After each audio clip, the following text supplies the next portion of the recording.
Hello,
ladies and gentlemen, and welcome to Children of the Cup, the Shadow Renaissance. I am your DM, GM, storyteller, whichever you like to call me, Forgotten Dreams, and I am joined by a lovely group of people, starting with, we'll go with Azzy.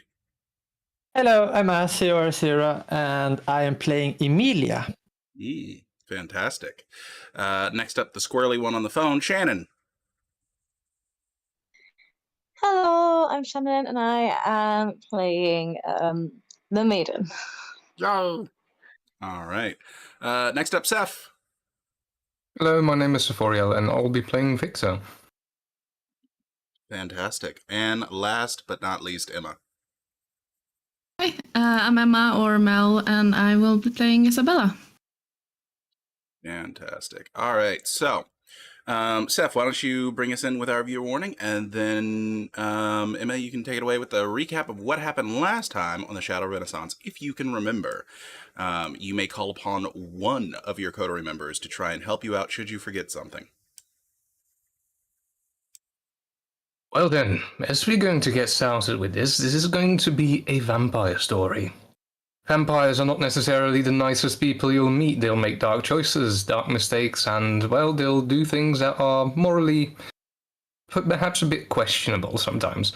So if this story gets a bit too dark for you, keep it in mind. It is vampire, it is a horror story, and take care of yourselves first. If it's not for you, just take a break from it.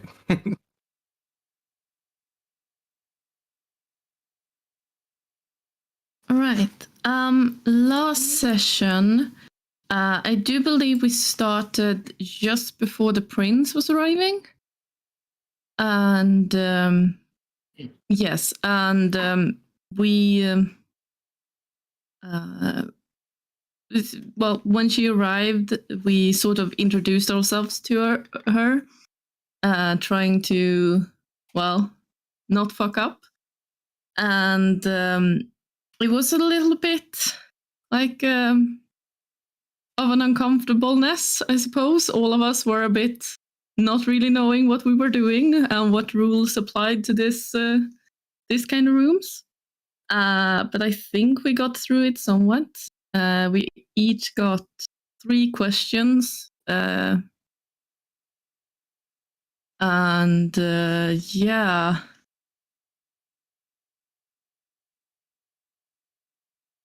I can't remember exactly what the questions were at the top of my head, though.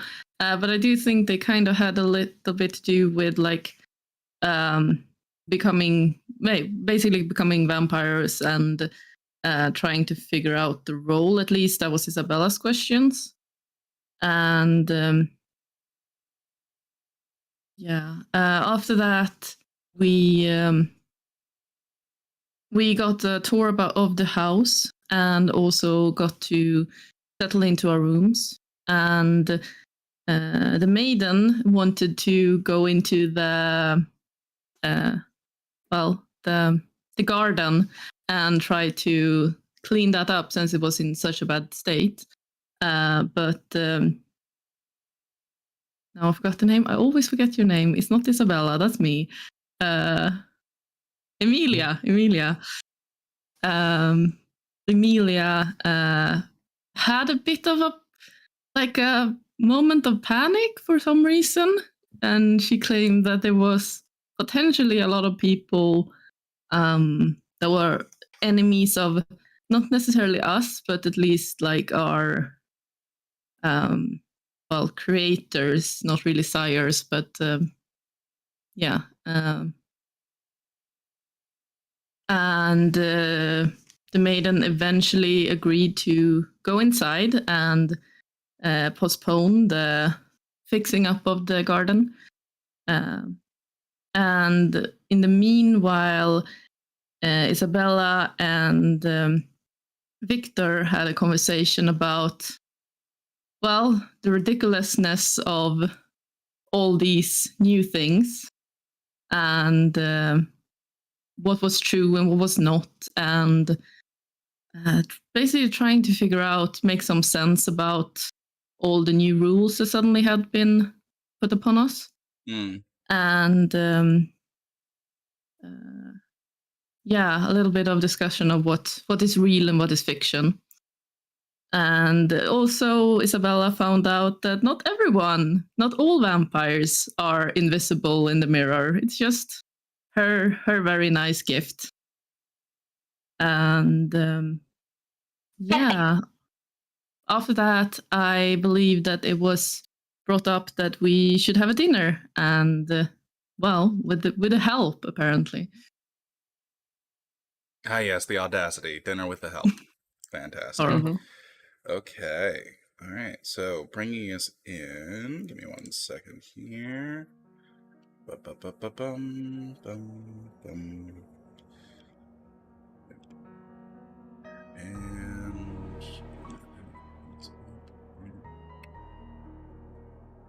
there we go. Fantastic.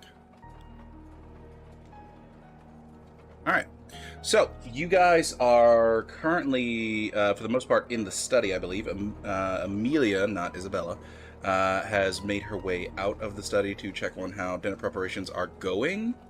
I believe is the last of the last scenes. I think we were actually sitting at the table because I remember breaking off a piece of the bread and placing the rest of the bread on the table. Yes. Okay. So the other ghouls are finishing setting up the table. And you go ahead and you do that. While the setup is going on, you guys are given a few minutes of privacy in the dining room while you can still hear things being essentially prepared in the kitchen a little bit. And you can hear the hustle and bustle of individuals moving from the kitchen to the living room to what sounds like going down the stairs of the basement. If any discussions want to be had.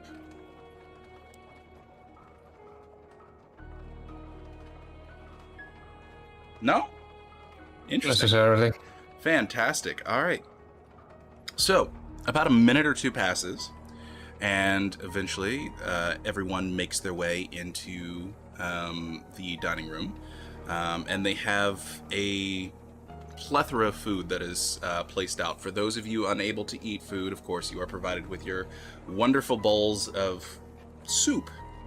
Very bloody soup.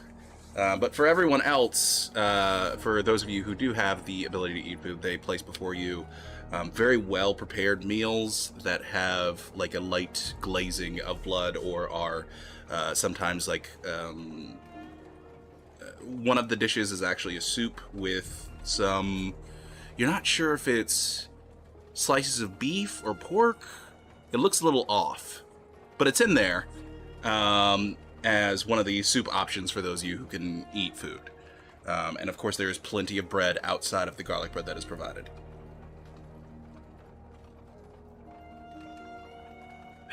Well, and Marco kind of adjusts himself and says, are we gonna... Is this a grace table? Is this not a grace table? The maiden is definitely would be happy to do grades. Yeah, I think Isabella would also kind of assume that was a thing. Okay. I'm gonna follow in that. Okay, fantastic. Emilia also follows in that. Fantastic. Just smile. Everybody grabs the person next to their hand, and the big question is, who does the grace, and what do you say? Oh, should one say at grace? I suppose Isabella would, if especially if no one else like instantly does it. Well, we thank the Heavenly Father for the meal that we will achieve this night, and we hope that He will bless us in the future. Amen. Amen. Yeah. Amen. Amen. Kind of a choir of amens come around the room. Then people just start digging in immediately. Yeah. Some very quiet conversations begin to pop up between Quentin and Vincent and Marco. Marco's not so good at the subtle and quiet conversations, and they seem to be talking about, well, in all honesty, Isabella's luggage.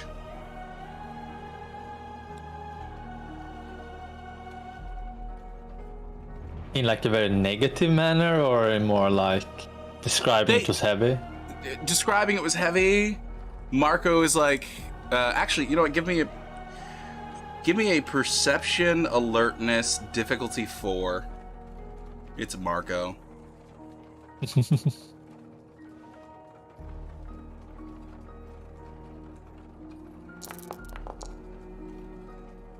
Two successes. Anyone else want to join in on that?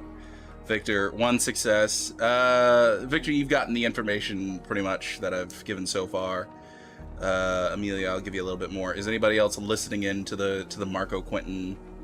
Okay. I need to roll for you, I believe.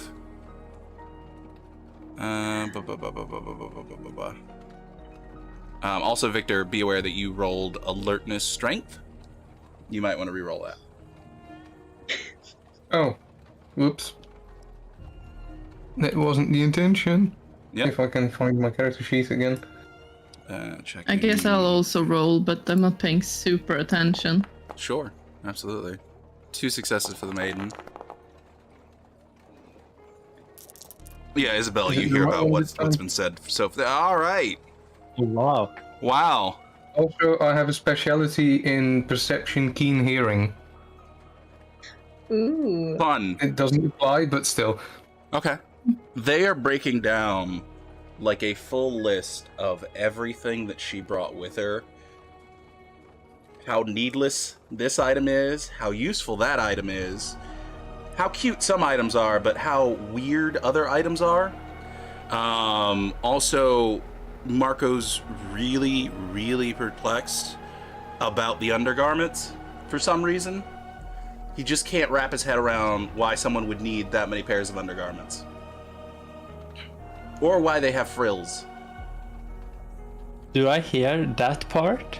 You rolled 2 successes. 2 successes. Yeah, I'll say you hear that part as well. Just gonna sit back and watch what's gonna happen here because this is curious. Yeah. I would probably do like maybe something else to speak about when he gets into the undergarment. Marco kind of turns towards you. Oh, right. Yes, right. As we are looking for a different subject on the matter, I was curious, and Emilia didn't seem to know for sure, but how long has this house been in possession of the society? Vincent kind of chirps up and he goes, to my understanding, somewhere around the last 10 years. It's rather recent. Yes. This was Also, a personal purchase of, well, the Grand Duchess herself. Oh, so she owns the place, that's good to know. Yes, I was curious. Were you the people to clean out the house before our arrival today? Has it been empty till today, till yesterday? In unison, everyone goes, no, except for the maid who actually says yes.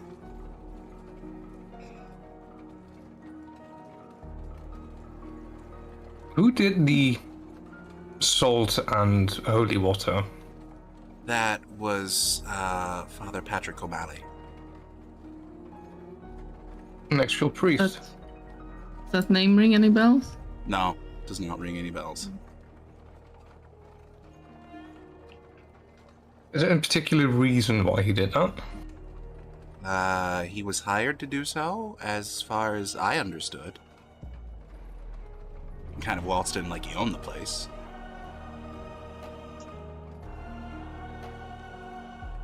I was curious how much of an effect that would actually have, such a cleansing. None of you happen to be more schooled in the supernatural in that regard?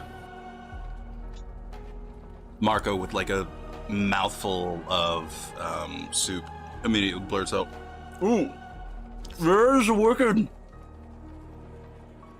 Sorry. Yeah. Vera kind of looks There's over a towards what? Marco and Yes, I'm familiar with the occult. Hi, everybody. Yeah, no, I'm not a Wiccan. Don't worry. No, I'm not that. Who But wrote this on I'm the familiar. table? This is Vera Devon, I believe is her full name. She is one of the keepers that came with Isabella.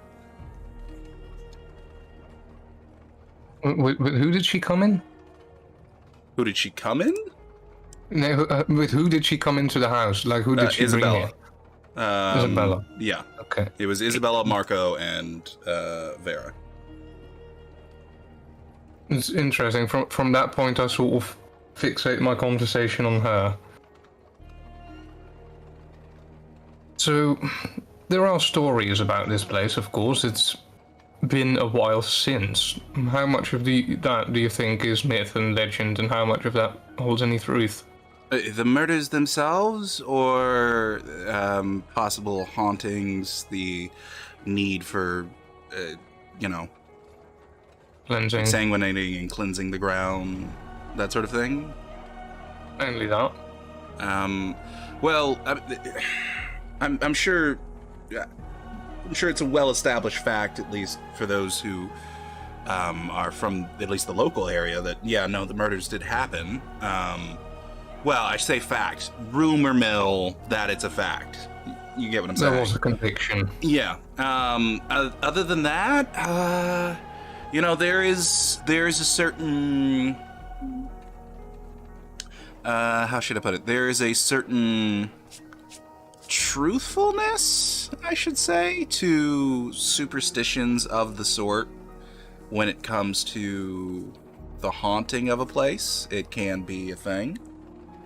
In particular, when particularly gruesome things happen in a location, it could cause issues with what is colloquially known as the Veil. But I haven't done any more research exactly as to whether or not that was a thing that was here. I could certainly ask around if that is what is required of me. I'm not sure about the rest here at the table, but I would be highly interested in learning more about that. Yes, it could be good to know. Particularly if we're going to stay in a house that is supposedly haunted, of course. We could Emilia always does- clean it up and see what happens. Emilia doesn't comment, but she's eating a lot. You can notice she's probably eating more than would be expected from the small frame. Shannon just said something, I sort of missed that. Oh, am I having audio troubles again, or? No. You were just spoke at the same time as Amelia, I think. Yeah, she said we can just clean up the house and see if that changes anything. I guess. Do you mean clean up? The salt and Well- holy water. I don't have the impression that it does much. If what you saw was through the apparition. I'm sorry, there was an apparition. A wraith, apparently. Oh. Where? Did I miss it? I missed it. Shit. Where? Well, supposedly they already left. Oh. Oh. Okay. Yes. Okay. Yeah. No, that's a thing. I can confirm that's a thing. Interesting. I'll continue eating. Is that the I thought we same were talking thing about a new then? one. I mean, that is what could potentially also happen here in this house, yes. One such as a wraith could also be inhabiting these very walls. However, the likelihood of that wraith staying around after, cleansing of the grounds is, lower, I think. Depends on the priest. Lower. Yeah. All right. I mean,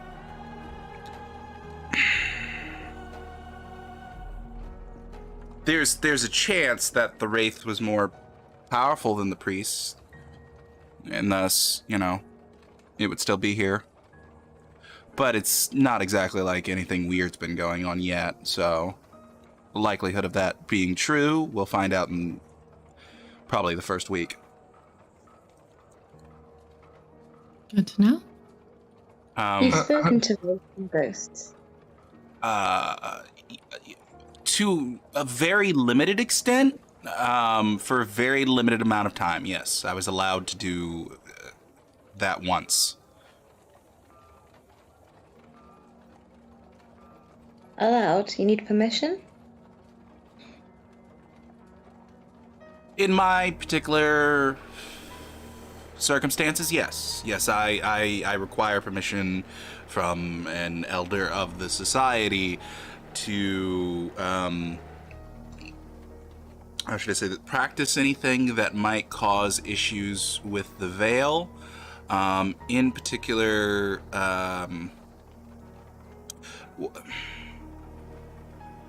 well, there's Lady Casadella of Middleburg.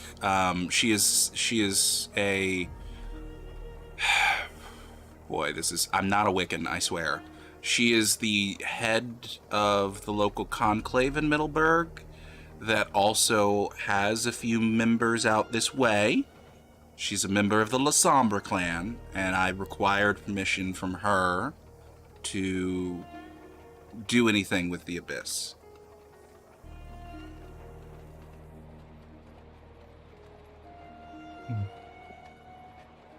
The Abyss?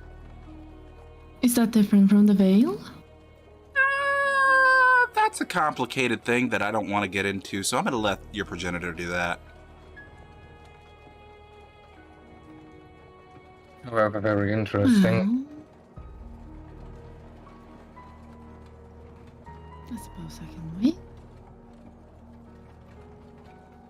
In the brief talk that you had with these ghosts and wraiths, what was the most interesting things they told you?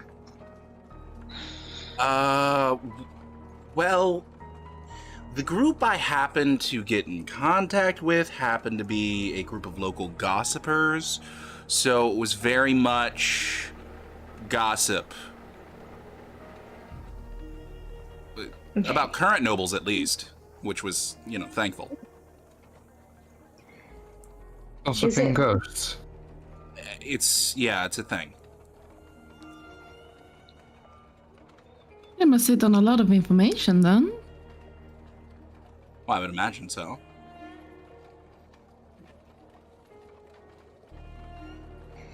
Is it possible to reach out to specific, ghosts or spirits, or is that all? I have heard of it being possible. I'm not someone who's able to do that yet. I can do like an in general area thing, not a specific. Once we've been through a year of training, would we be able to give you permission to do research?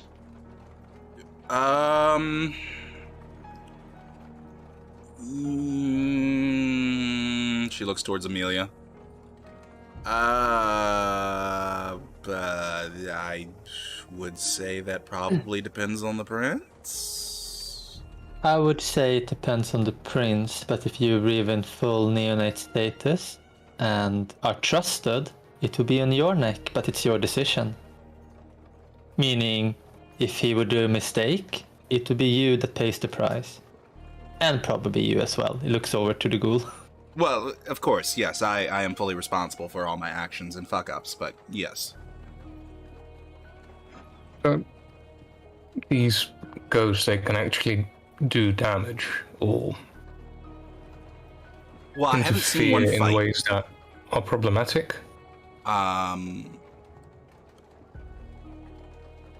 To an extent, from what I understand, yes.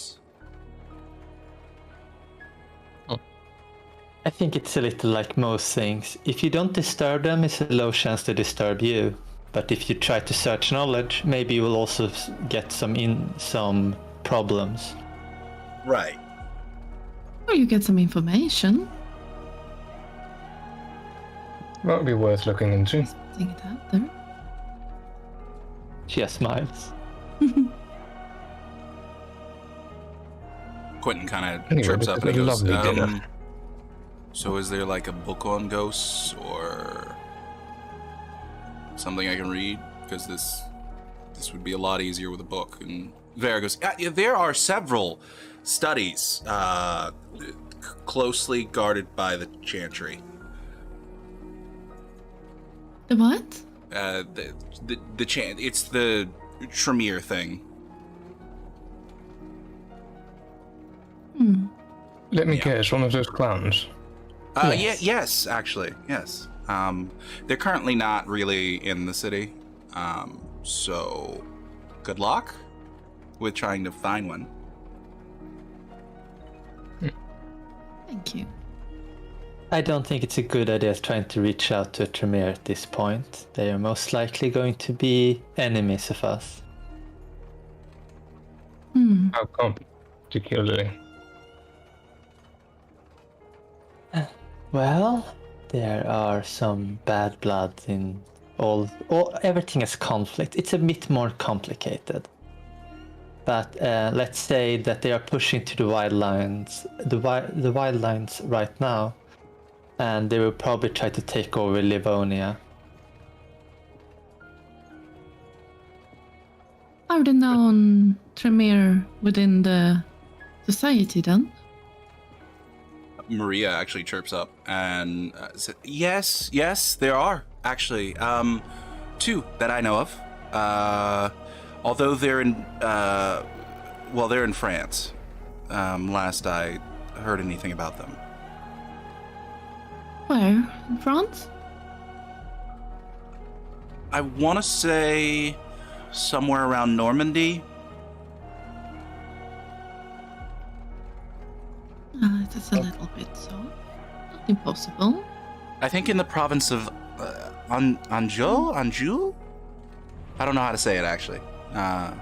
Starts with an A, ends with an U. I'm not exactly sure what you're on about out of game, so I can't pronounce it. Oh, But yeah, no. I'll show you the province in a second. But yeah, Victor will repeat it in French.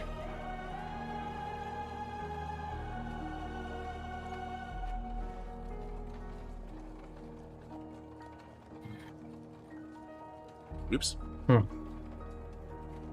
Speaking of books, we've sort of looked into the study downstairs and upstairs as well. There doesn't seem to be a lot to go on when it comes to factual information.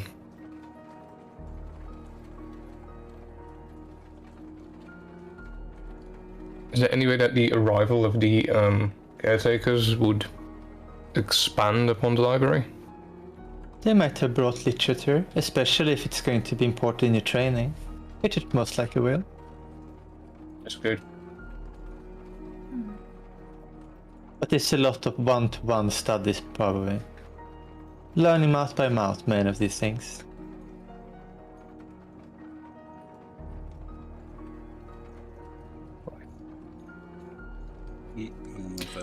anywhere in Bruges that we can go to find these kind of information? Not while training. Or unless your caretakers decide otherwise. Hmm. It would be most interesting in seeing one of these chantries. Well, you don't want to see the Chantries, and even if you have abilities like them, you don't want to pretend to be one. You should see all Tremere as enemies until proven otherwise. Why? Robin pipes up and says, "Otherwise, you become a gargoyle." Yes. A Like you statue? become a statue. I mean, Let's say yeah. the two different kinds of statues. One that are just sitting there, and one that can actually move and hunt you in the night. That are, well, I don't know exactly how they're made, but let's say kindred disappear, and suddenly a gargoyle appears that seems to respond somewhat to the name. That brings up a very good point. I'm gonna message you real quick, Azzy. Alright. Gargoyle. We've got one in the house.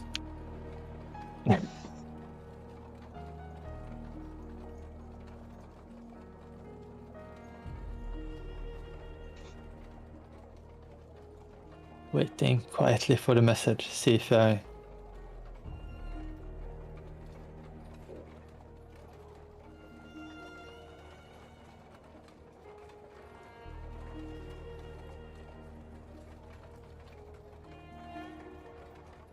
Okay. I would say that's fine. Alright.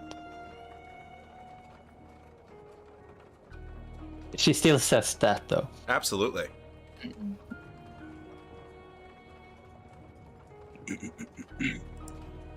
So, any more conversation at the dinner table?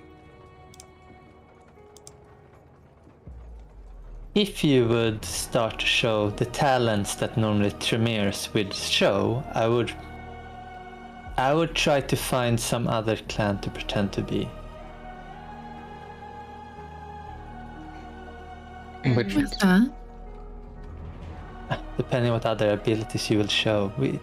There'll probably be a lot of options to choose from. interesting. Oh, and if you would happen on a Tremere and they want to exchange information and they only ask for a drop of blood, that should be treated as they're asking for your entire life. Never give blood to a Tremere. All the ghouls would say that last part in unison.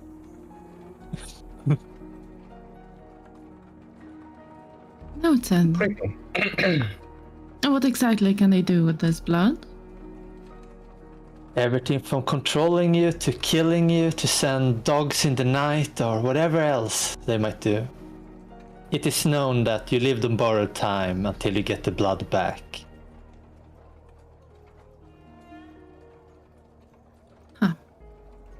There are a lot of rituals they know that I don't even know what they are, but kindreds who don't treat this with care are normally the ones that disappear.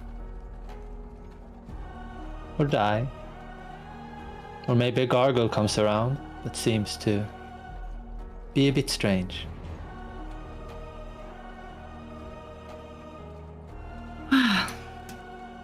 Alright then. Good I mean, to know for that good even measure, vampire- don't give blood to any Cainite, to be honest. Unless, just don't do it. There are many clans that can do horrible things to you if they have your blood. Everything is about the blood. It's a lot of power in the blood, and that's why much of the, more magical abilities are connected to it.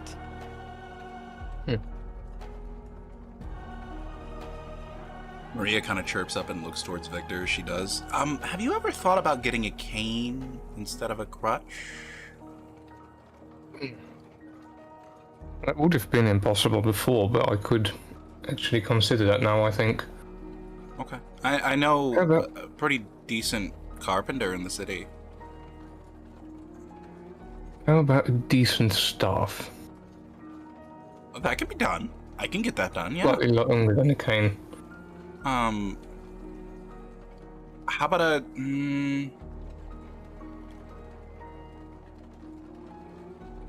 how about we find out what your class schedule is, and then I'll take you to his workshop on a free day. That's good. If we are allowed to leave the house, and I will look at Amelia. There will be times you can leave the house. I just am reluctant to let you leave before they actually are here. As that would be on my neck if something happens. I prefer to be on theirs. Quentin also pipes up. Also, it'll be on our necks as well, which is why whenever any of you are allowed to leave the house, 2 of us will go with you. Bodyguards. Alright. Chaperones. Fair enough.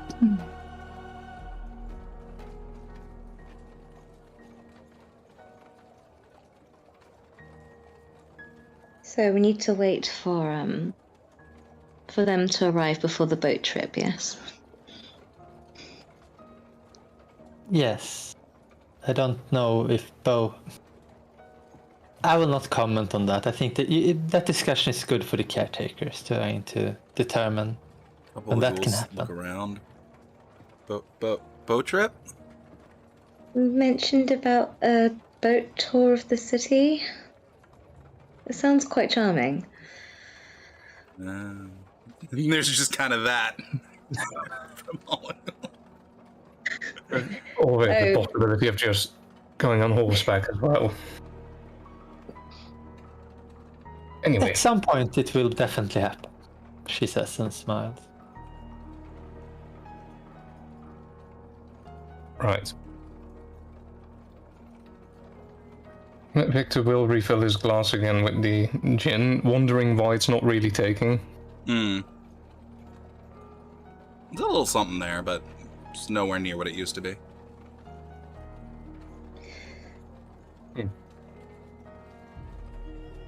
All What do you right. reckon we do in the meanwhile until they arrive? I would recommend I would start with trying to make your fangs grow out and in on command. Getting used to the feeling of it coming out and what emotions you're experiencing. As controlling the emotions might be able to stop you from showing fangs just because someone is rude to you. I think that's a good start. So you say it Also- might be connected to anger. Oh. Well, good to learn to control that. Well, also get used to being in rooms that you have covered the windows of and not looking out the windows even if it's sun outside. Kind of unfortunate. Sun is deadly to K-Knight, and so you should definitely also treat the sun like that. Robin pipes up. Also, perhaps investing in, as some of it may seem offensive, and he looks towards you, Victor. Makeup kits, wardrobes that would disguise one appearance should day trips be necessary. Practice makeup is very good. Extremely good. Was it one of you that took me from the streets or collected me from... I don't remember what happened exactly. Or... Maria kind of looks in your direction. Are you want to know what happened? I am curious if my disappearance within this city should be worried about, as in... Oh, no, having my you're not face- considered dead or anything. That would be interesting. In that case, we should be able to collect some stuff from my family estate. What about me then?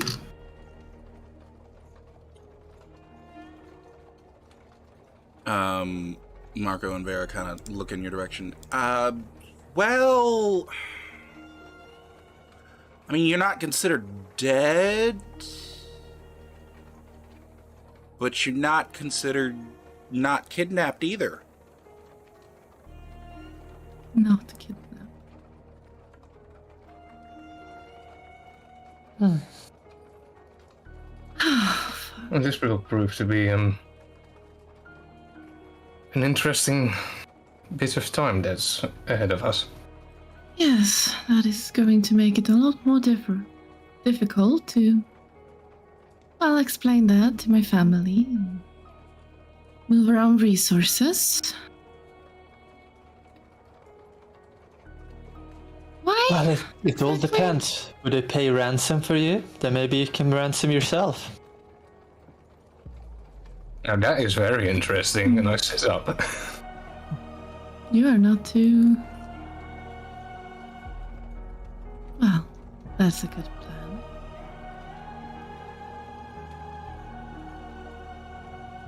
Interesting.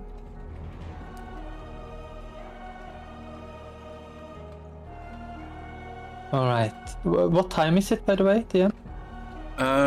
More than likely, you're getting into... I'll put it around 3. Right, so when does the sun go up? The sun will come up at 6:09. Okay.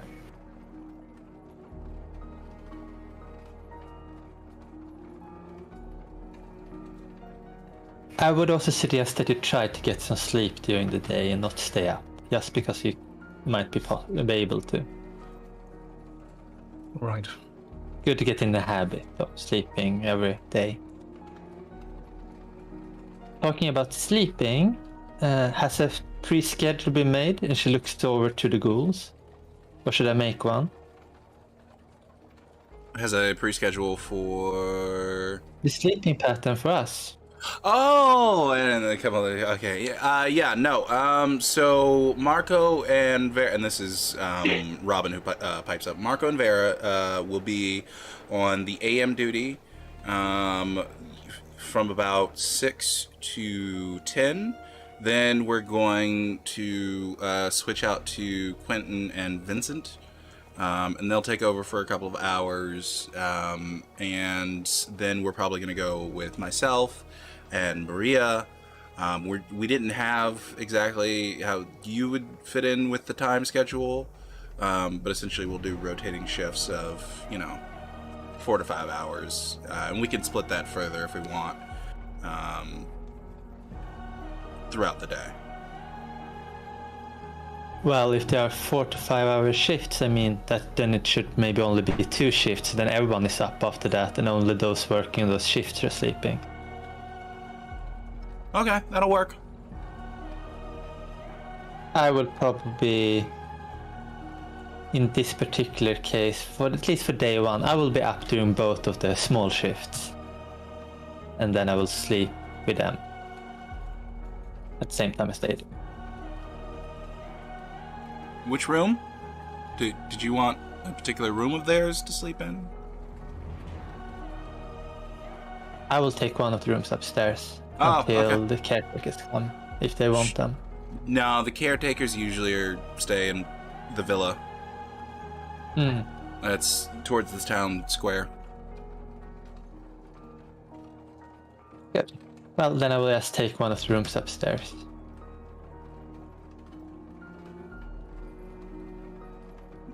Vincent kind of And chirps it up. looks like Emilia's eaten like 2-3 portions. She finally stops eating. Marco's still eating.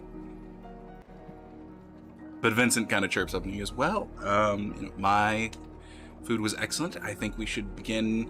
And he slaps Marco's hand with the spoon that Marco has in it. And goes, I think we should begin cleaning up here and getting everything prepared.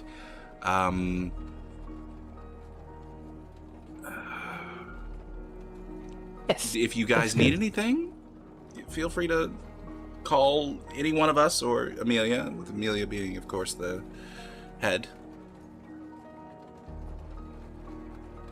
Right. thank you for the dinner, she says, looks over to everyone and yeah, feel free to do whatever you want in the house for until day comes. And she looks over to you three when she says that. And then she starts to clean up stuff with other ghouls. They will stop you from cleaning up stuff, and they'll actually go ahead and so Marco Vera and Quentin will clean the table. Vincent, Robin, and Marla, I believe Maria, will go ahead and do all the sweeping and mopping in the area, and then they would like you to help with the study.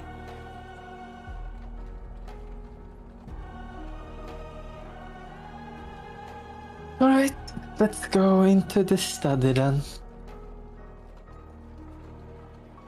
Do we have any books anywhere in this house that are not yet filled, empty? Well, let's go and see in the study room if I can find anything that has the word of salt. The word of salt? No, it's words, it's salt. I mean, I don't know what I said. I don't know the saying is. There's probably two particular books still laying out on the table. The Okay. one with the werewolf fairy tales and the other one. Oh, sure, yeah, definitely. And Victor's on the hunt for a journal. Yeah, basically. Ooh,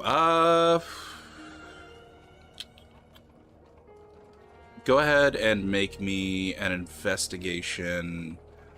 Let's see. Yeah, perception investigation. While he's doing that, Emilia will take a look at if there's any books that are about real like vampires or anything like that, or if it's just fiction in this. Oh, it's all fiction. Fantastic -2 botch. It's not a botch. Yeah, it is not a botch, it's just a fail. Okay. Okay, Victor starts looking for books and one that might be a journal, and you manage to spill a bit of gin on the floor instead and spend a few minutes cursing yourself as that is cleaned up. And then resume your search a little bit later and can't seem to find a journal. Alright. There's only fiction here, it's nothing of value, so you have to do it by mouth, I guess. To oral.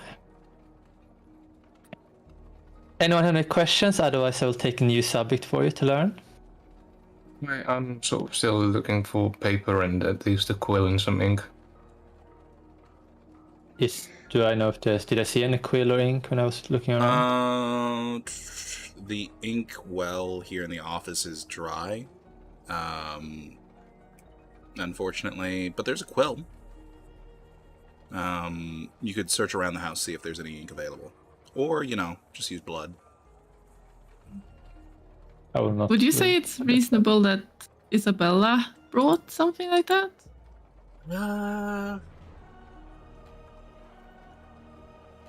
Roll me a D100, high or low. An entire writing table and entire writing desk Yeah. brought from home. It's one of the newer ones with the candle holder. Yeah, it's one of the newer ones with a candle holder, and it's got a fresh little thing of ink. High quality quills too. Yeah.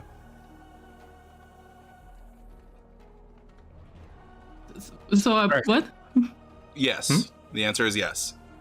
All right. I did bring a few of this and that. Just give me a moment. And would you help me, Emilia? Of course. And I would follow. Walk upstairs. Leaving the maiden and Victor alone in the study. How scandalous. Yes. Do I Think- practice doing the fang thing? If Sorry? I practice doing the fang thing. I sort of smile and try to. as I Okay. do.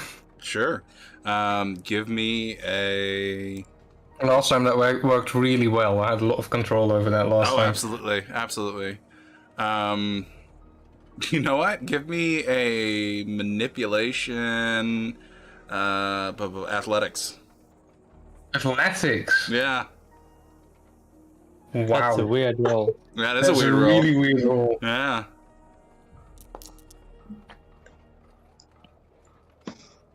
Nope. All because of a 1. All because of that fucking one again. Yeah, no. Look at all the ones. You try for a little bit, and it's just like, nothing's happening.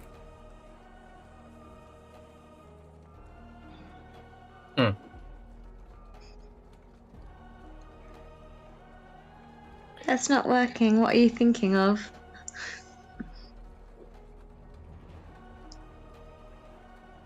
Just the teeth. He will say.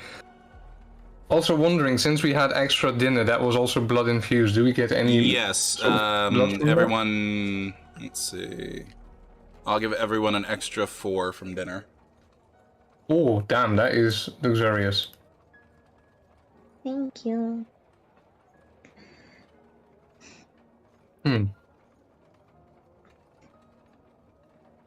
I will keep trying and seeing what works and what doesn't. I'll try to Absolutely. recall the last time. Trying your Can you best. when you're angry? You go through the range of emotions as best you can. Manipulation, empathy. That pretending to be angry Yeah, manipulation, empathy. should be a better roll.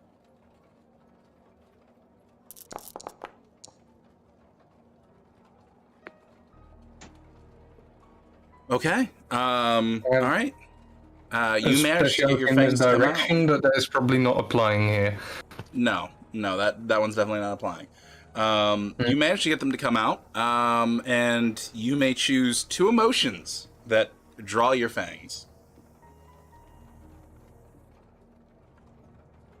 I'm thinking.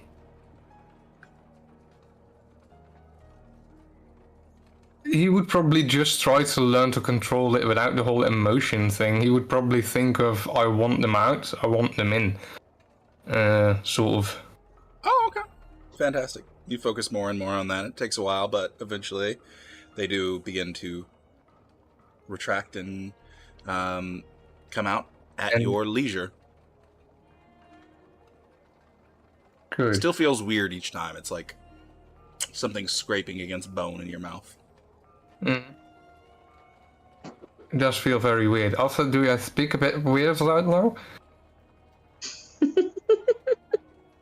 I'm gonna have to learn to talk again. How does it go for the maiden? Do you also try?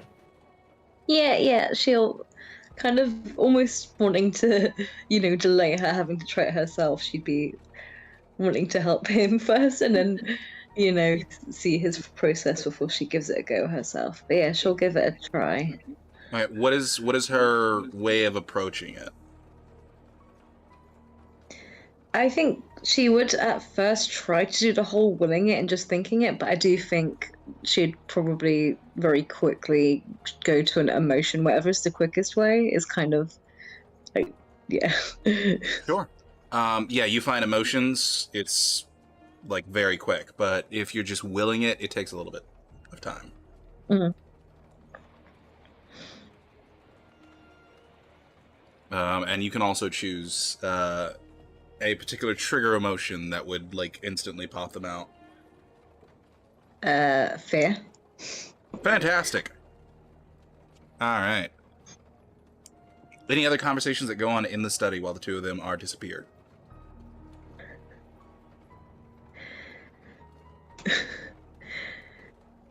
Depending on what was in the whole book about vampires, I might be sitting there and trying to transform into mist. That would have definitely been a thing in there. And in fact, not only would that be a thing in there, it would be like a laugh about that with vampires, and there would be a couple of like very badly drawn, but drawn like doodles of vampires transforming into mist, and then a harsh wind blowing them in the wrong direction, things like that. Right, because that seems like, yeah, that would be a risk, of course, but still, that's an interesting one to try. So he'll be in the study, sort of checking his hands as he's sort of trying to focus. One of the cartoons, in fact, is "Fear not the vampire during a thunderstorm." They will blow away in the wind. But you try and you try and you try. Go ahead and, you know what? Fuck it. I would like you to make me a manipulation. Manipulation occult. Difficulty 9.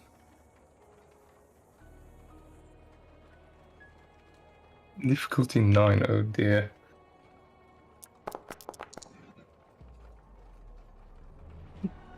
Nope. That is a botch. That is a botch. So, from your himself. viewpoint, no, I've got something a little funner than that.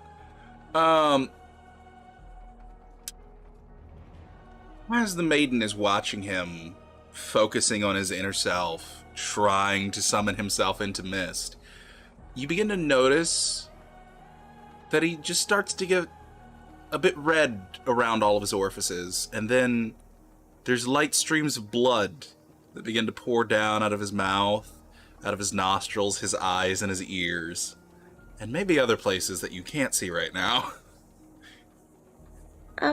You've got to just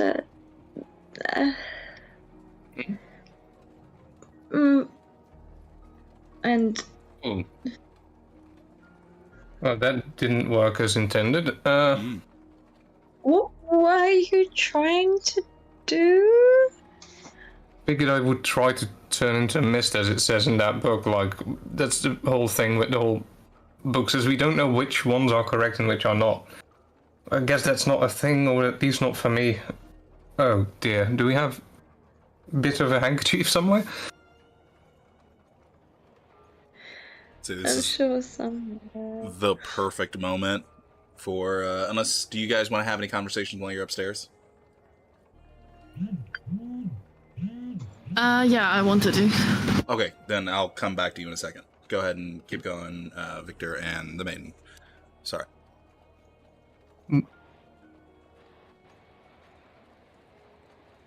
So, yeah, let's... I was thinking of writing down this experience / search, but apparently I did something. And just goddamn mess.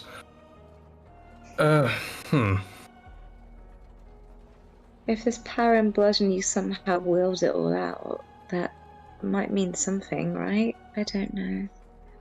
What would you even do as Mist?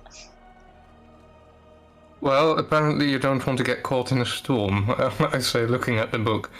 Is there anything sharp in the room? There is probably a letter opener. It's not the sharpest. I mean, it's literally the sharpest thing without breaking something that's glass and, you know. I will pick up the letter opener and just suddenly stab into the palm of my hand. Okay. With it. The maiden, you watch as he picks up this letter opener and stabs into the palm of his hand. Go ahead and make me a strength athletics with a dull letter opener. I'm hoping the point is slightly sharper than the... It is. But I want to see how much gusto you put into this. Actually, you know what? Fuck that roll. Give me a courage roll. Courage.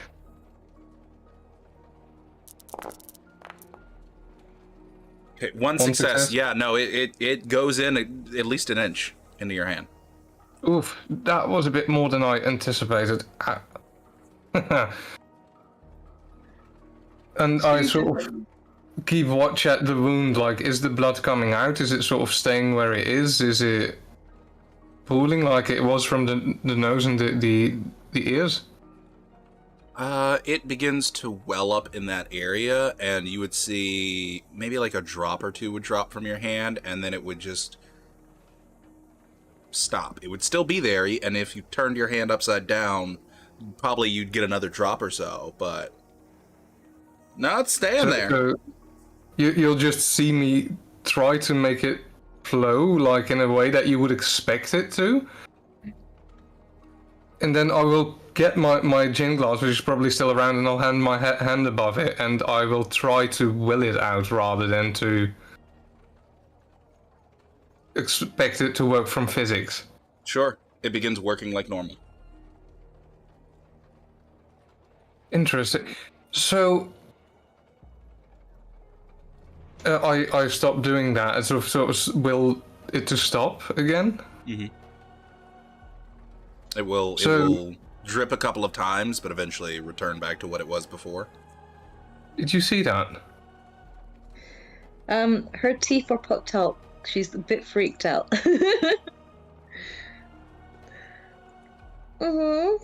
Why?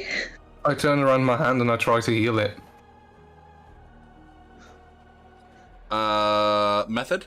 Just thinking or licking? Willing it shut. Willing the wound to heal. Yeah, it takes a little concentration, but eventually you watch as it seals close.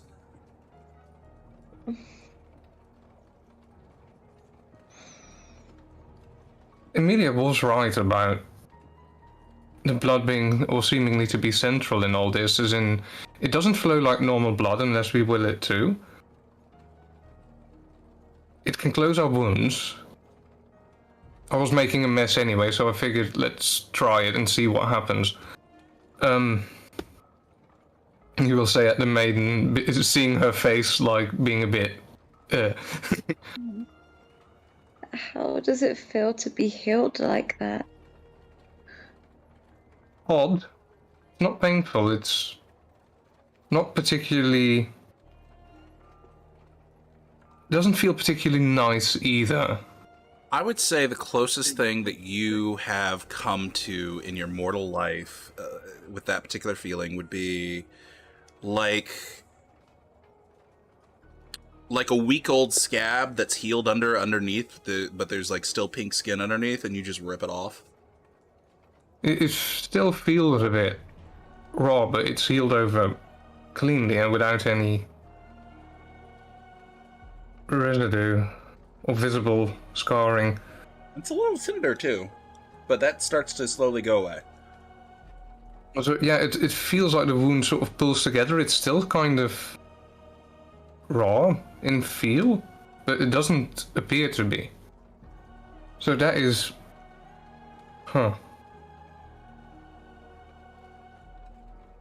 Yeah, I really want to start writing this down, because this is...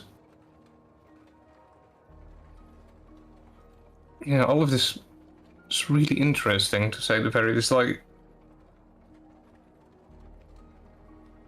what specifically is it about the blood that makes this so? Can't help that. My mind is going rampant, I'm sorry. No, Are you no, okay? I'm alright. I don't have any journals, obviously, but my keeper, whoever, gifted me a bunch of books that looked like fairy stories, romantic fairy stories. If you're welcome to write over them. That would be hard to read. It would be interesting to have a look at them anyway, like... As in, there must be at least one or two throughs in some of these books. Question's just which ones.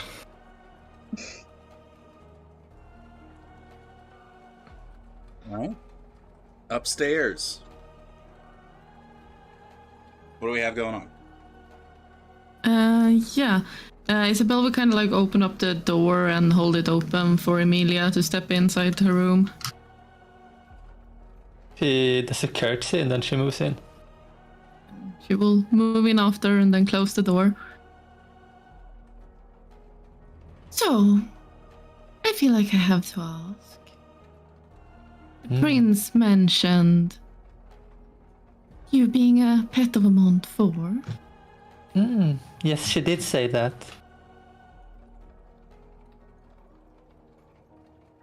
Whom exactly?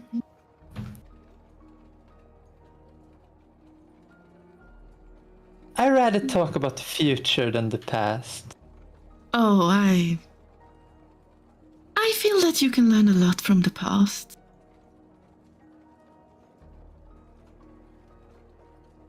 It is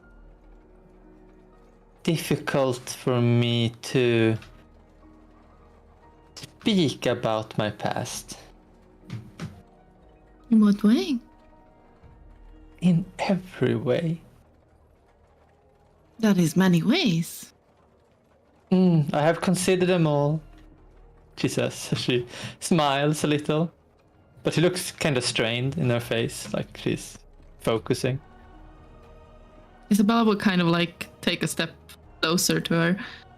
Is that some kind of magic thing, or is it just that you don't want to tell me?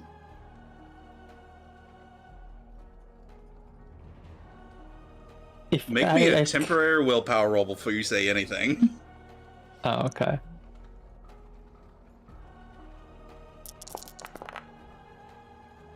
You may proceed.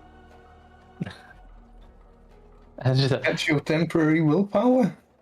yes. Holy shite. Like she's very strained and be like, from those two options, it's hard to define exactly. It's part I don't want to, a part that I must respond, and a part that I can't respond. Physically can? I can speak very well physically.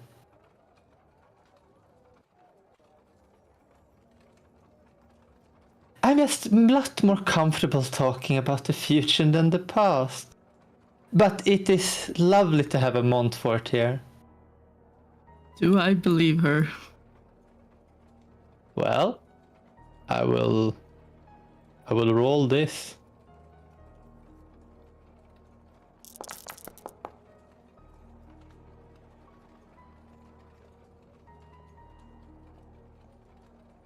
Okay.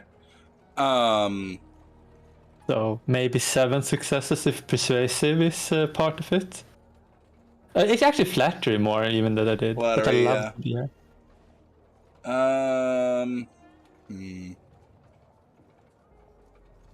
Hold on. Give me you and you and you. Oops. Yeah, there we go.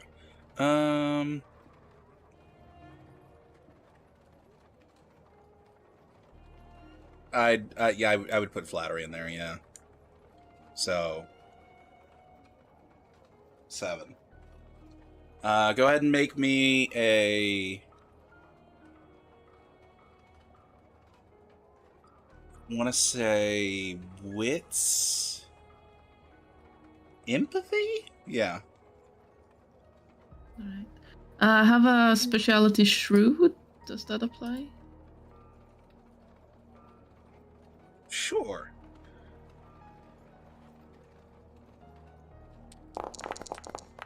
Oh no. Nope. Oh no. You believe her? Yeah. Alright. Well, that is all good and well. But if it's all family business, then I don't really understand why you cannot tell me who. I'd love to talk to him or her. Pay my respects, if you will.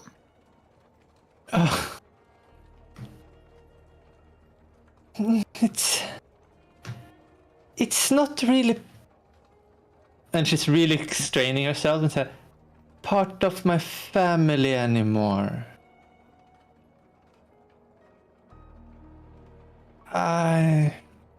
I can. What can I say? It's You a roll she. 6, you can get away with a lot. Yeah, I know, but she's like constrained. It's a she. And she died a long time ago. Died along. Like died, or like we died? Or like the other vampires died? Or maybe even Wraith died? Not I feel Wraith, like there's so many times. not Wraith, and I mean, society-wise died. Not, I don't think permanently. I can't tell about the future, and everything that loosens up. I can't tell exactly what can happen when I'm not around. So you are not certain that this person is dead? That is correct. I'm not certain about the status. But you have known what the status has been? The status has at some point been alive. Well, dead alive. I don't understand what this game that you're playing is really used for. I can say one thing. It's not a game I play. But everything that you will ever meet around here is a game. And you must either be a pawn or a player.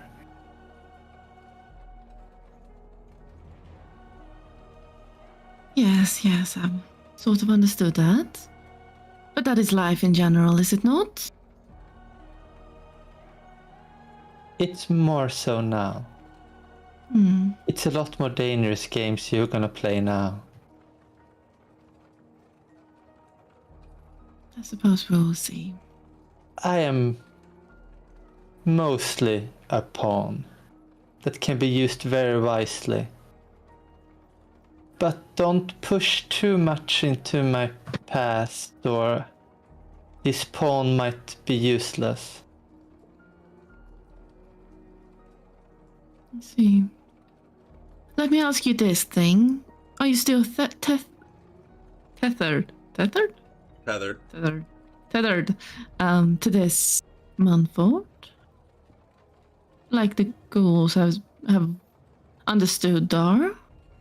It really like pushes like on her mind, and she says, "No, I am tethered to the success of you three." That's good to know. There will come time where you will learn more about me, but I don't want to confuse you more. You have so much yet to learn about yourself. Oh, I am very good at taking in a lot of information at once. You do not need to worry about my state of mind, thank you. I don't think that you know what you're even asking for. No, I'm not. But I would like to find out.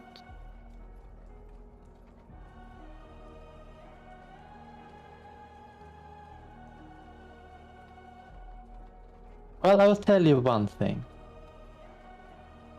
that I think you should know. Then, maybe start there.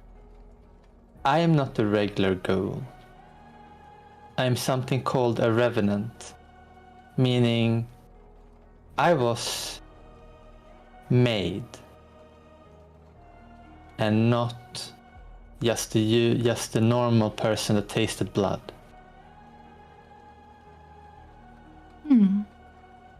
And it's a bit like the gargoyles. No. Oh. I still have my mind intact.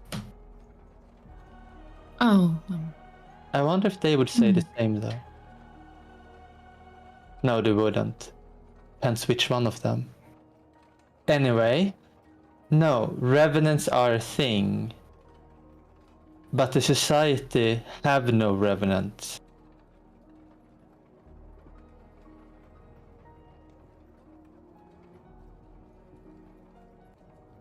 Normally. This I can tell.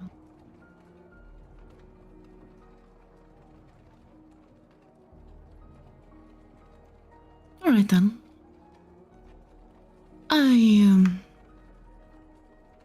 But it has the good things. I can sustain a lot more damage and blood loss than normal ghouls before I fall. I can be almost strained before I would actually die. It can be useful if you're in a panic and needs blood very, very urgently. Good to know. Well, if you ever come in contact with this Montfort, I wouldn't mind speaking to them. But I will drop it for now. It's unlikely I will be in contact. Maybe. No, it's unlikely. Alright. Almost like raising her voice a little. Well, you can gather up the writing supplies. I need to check a few things. And she will walk over to the writing supplies if I can see them where we're standing. They probably would have been laid out near the desk. Yeah, I will start to pack, put together in a good pile and then pick them up. And I basically want to take a quick check if I packed anything, because I don't think I can remember packing this, right? No, you don't remember packing this. I basically want to check if I packed anything useful, like if I knew anything before that I kind of like a book or anything.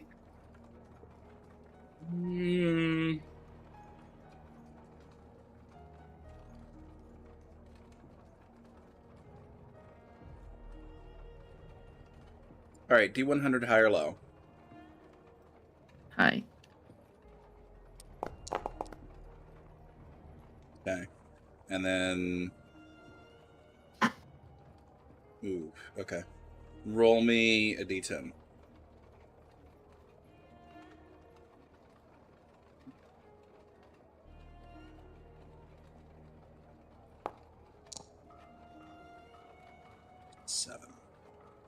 So you would have packed a book. It would. Let me check one thing. I gotta check your sheet real quick. Isabella.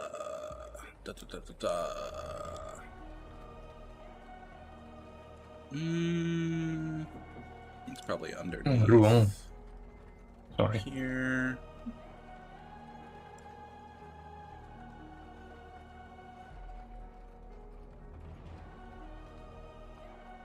Okay, there's a book packed away in Gaelic that is pertaining to vampires, but it's a very small book. It's maybe about 100 pages. And as far as you understand, it is actually the journal of a former bishop from Durham.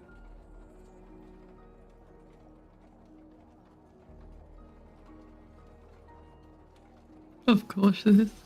Gaelic. All right. She will take that with her down as well then.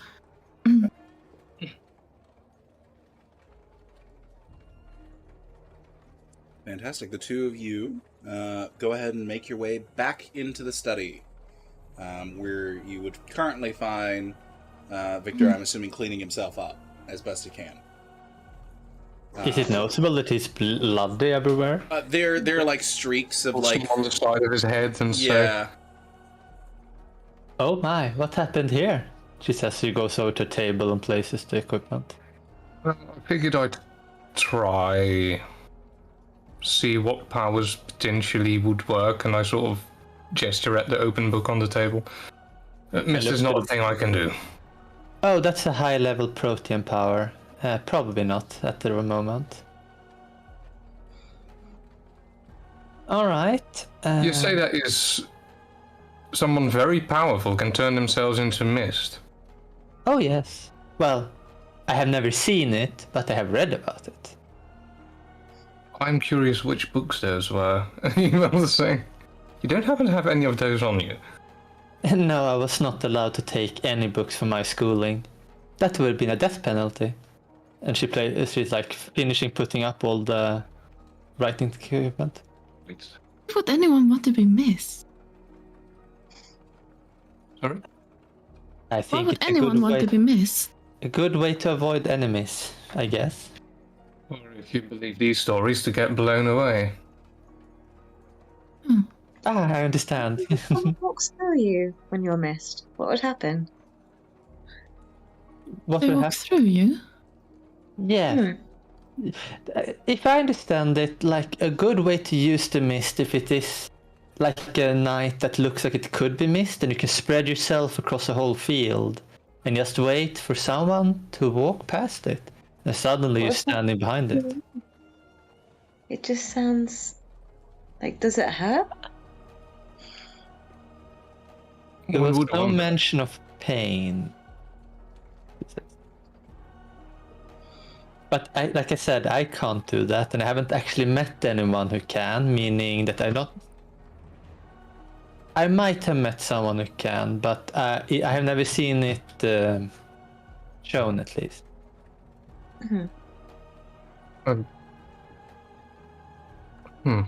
Anyway, It's called Protean. Yeah, that is the name of the discipline, the blood power. Well, blood power. Right. A different name. We call it disciplines. That was the whole thing why I was asking for writing gear. Can we write any of this down? Is that allowed? In this house, it will be allowed. Don't bring it outside the house and destroy it before you leave. Good. Also, Isabella, yes. I did notice that we don't necessarily bleed like we used to. You can actually will the blood not to flow or to actually flow. I sort of demonstrated earlier at Rosa here. Oh, yes. You don't have a heartbeat. Your blood does not flow.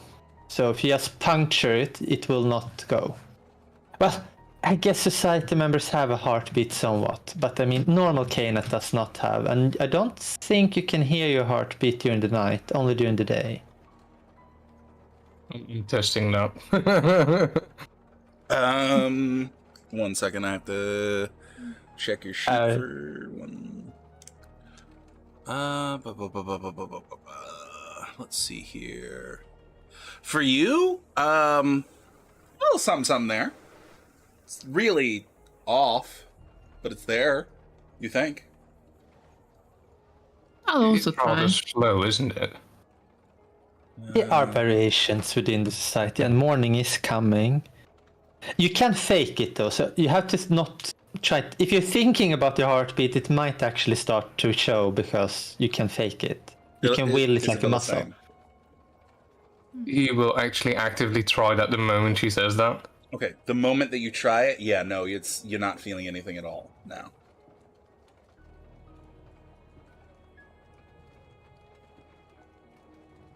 Wow, everything really is fully about the whole blood thing. All right. Do we want some history or do we want some practical things? She says as she looks over to all of you.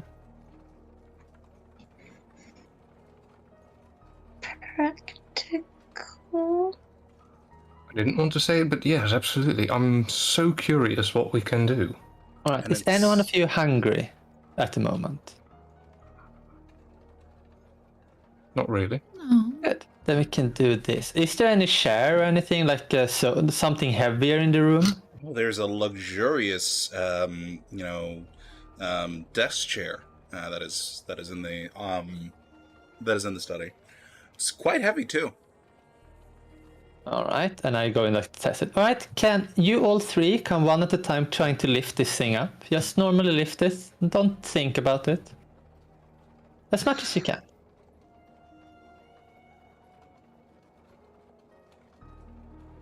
It's Okay, no roll. trick. Hobble up. I'll try to lift the chair. Sure. For Victor. Ba-ba-ba-bum. Yeah, it's a bit heavy. Quite heavy, in fact. Also, he's not great on his feet. Yeah. All right, next person. I'll give it a try. let's see here. Just step back and watch curiously what this is going to be about. The maiden actually lifts it quite a bit higher than Victor does. Also, a bit heavy. Mm. Strong. You, Isabel? Suppose I'll play to move over. Sure. You move over and you go to try and pick it up, and oh boy, it's heavy. You get it like a solid inch off the ground, and you feel like you'd be exhausted at this point, so you sort of just put it down. Right, good. What was the point of that? Oh, the point comes now. You all know how heavy it is. So let's try it again, Victor. If you now, just go down in position to start lifting, and then you start thinking about your muscles, about your blood, infusing them. Like, think about how it becomes stronger. And then you try to lift it twice as high as you did. Alright. Make me. I'm going for this, and I sort of step up and I sort of try the focus thing again that got me bleeding earlier. Sure, But this time not. Sorry? Temporary willpower. Temporary willpower, current. What's with the ones? The ones are really bitching tonight. So you feel like you feel like something begin to move within you, and then just when you feel like you're getting a reserve of energy pumping through you, everything goes limp. Right, am I supposed to feel more strength? Yeah, it should feel like here, and she takes and she grabs your arm and like pulls a little on your muscle, like she like grabs it, like focus on this area. And I guess she also takes a hand and presses on your good leg, and here. Try to feel the blood flow here. Okay. Willpower roll, difficulty 5. There's going to be a lot of ones in there again. Oh, I'm It'd sure. be really fun if you fail. Oh, okay. 2 successes. Yeah, you actually begin to feel blood pumping into those areas, and yeah, they're a lot more solid than before, and there's a reserve of strength there. So I'm guessing I'm starting to feel slightly hungrier as I do, because... Yes, and your strength would buff by 1. Or are you going Since to he's do 2? probably going to try and go all out, can I spend 2 points of blood? Sure! Alright. And the strength will go up like 2 as well in that case. Mm. Yeah, and he'll try to lift the chair again. You go to lift the chair again, and yeah, it's a lot lighter now, suddenly, and you actually manage to not lift it 2 times, but 3 times higher than you did before. Good. This is very interesting. I'll say as I put it down again, this is somehow working, he says as he steps back. Sure. Oh, and Rosa, for you, I wanted to do the same, but only with one arm, as you're a lot stronger. Just focus on one arm as you pump the blood in it. One arm. Okay. Okay, go ahead and make me, or I'll go ahead and roll for you willpower. How many, do you want to go all out, or do you just want to try with minimum effort? She is just trying everything as the quickest and best way that she can. So however you for that translates to how much blood she'll spend, because Okay, yeah, gotcha. she's not really thinking of blood spent. Yeah, she just wants to kind of speed through training. So yeah.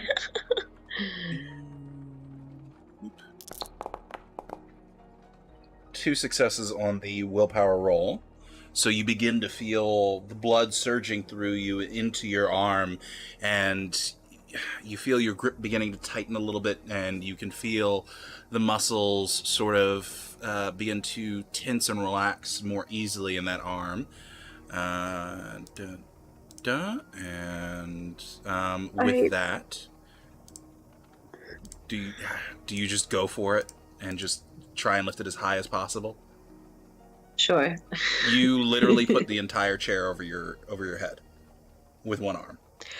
He would probably she'll do that easily, and then when probably like double take as she realizes that she's lifted it over her head with one arm, and she'd probably do a really stupid thing and gasp at that and then immediately drop it because she's just kind of freaked herself out by like this sudden burst of strength. All right, Amelia, make me a dexterity athletics. Yeah, I was thinking I'm probably standing very close. Yo. Oh no! Sorry. I'm also gonna make one for you as well. Oh, Shannon, gosh. Dexterity athletics. Wow, That 4 is successes. Very goddamn decent. Okay, and then for oh no, the maiden, so shocked by what she has done, gasps, dropped the chair, and it lands straight on her foot. Oh, that doesn't look. Ooh. And it sends a throb of what you feel like should be extreme pain, but it's just like a throb of like irritation through your foot. And then a second later, there's not even irritation.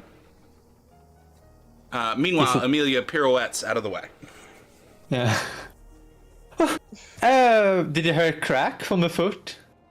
No, luckily we did not hear a crack. However, there is now a chip in the floor because the chair landed a little lopsided and chipped the floor a little bit.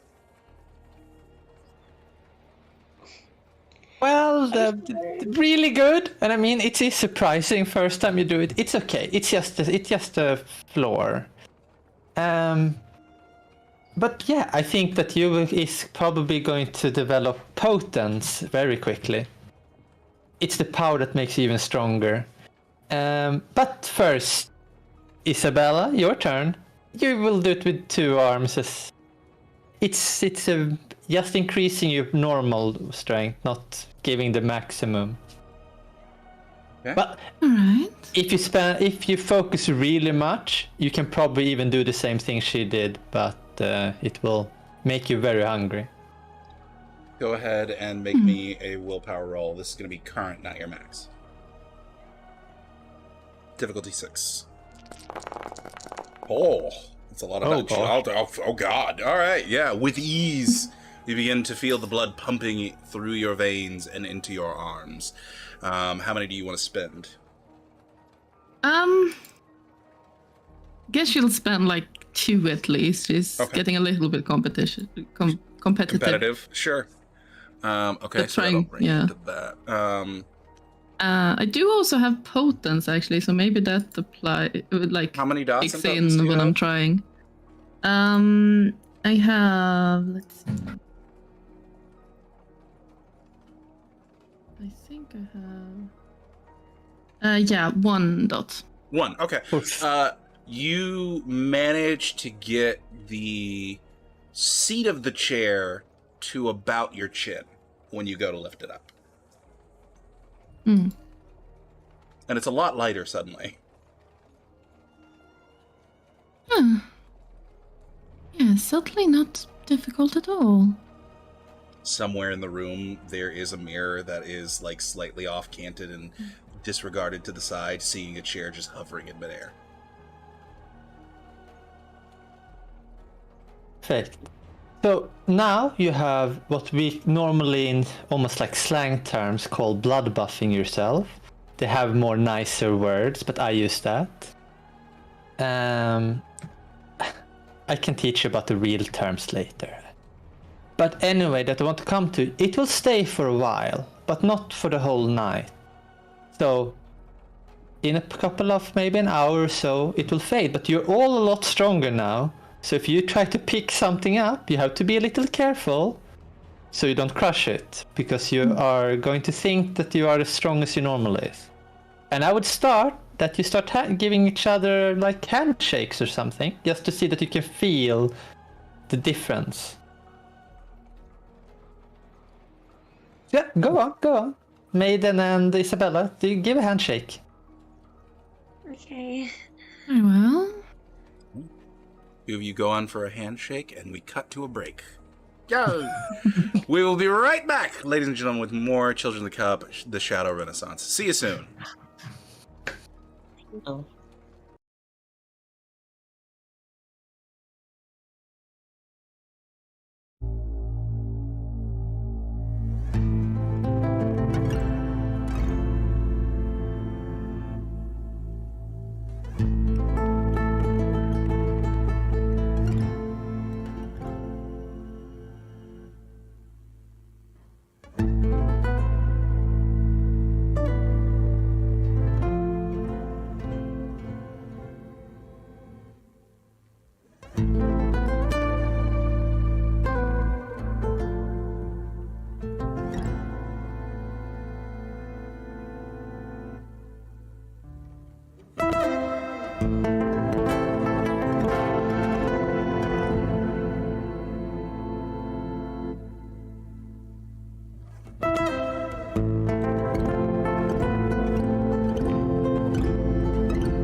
Hello, ladies and gentlemen, and welcome back to Children's Cup: The Shadow Renaissance.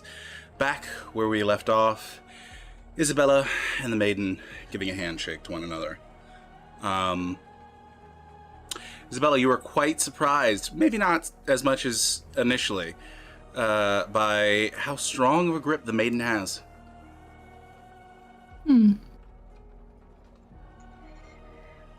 Interesting. She's trying very hard to be gentle, so she just looks a bit. Am I doing it all right? No one is screaming. Now, slowly increase the pressure until the other one says no. Just both of you, just start squeezing the other hand. Oh dear. All right. Isabel will try to do that Okay, well, the maiden also tried to do that.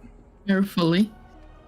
The maiden will wait until Isabella has done it before she starts.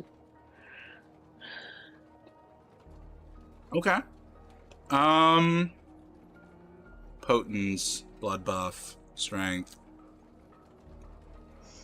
Still doesn't add up to a lot, but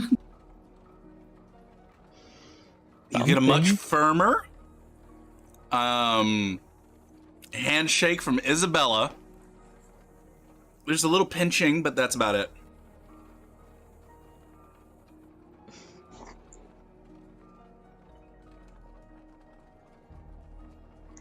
Very, very strong handshake. And she looks a little, not disappointed, but like she's still waiting for something. Mm-hmm.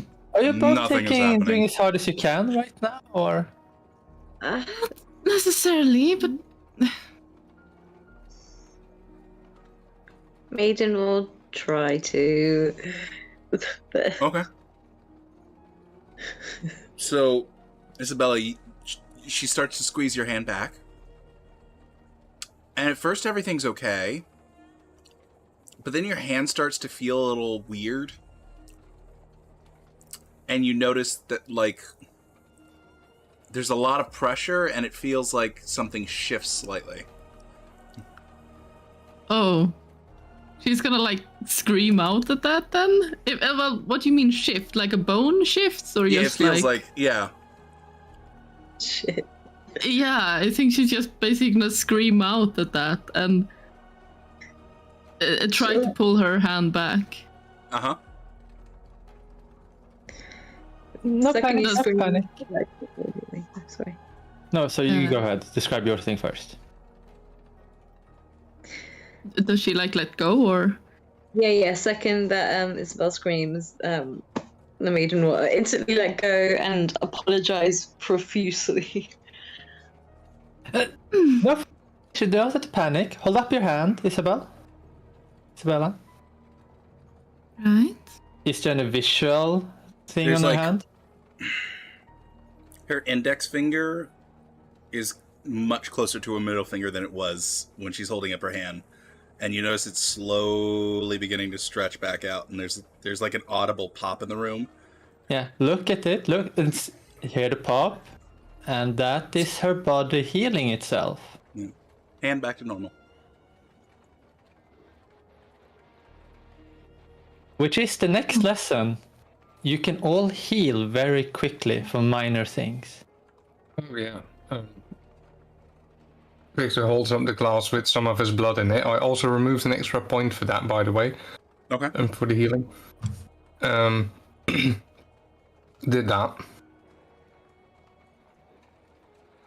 So you can both increase your strength and you can heal. You can also make yourself tougher.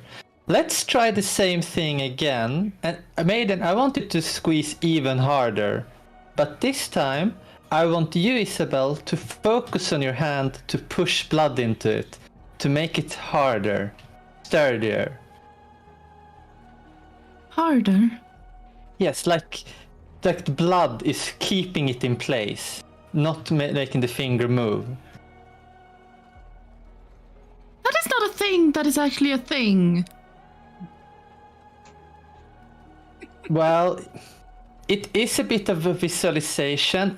Okay, some people can think better of it see it as your blood getting into your skin and into your bone, making it more rigid. Does that work better for you That mentally? is also not how automatically works. But Right. I'll try. Try do that, and then we will do the same thing again, and we will see if it works better.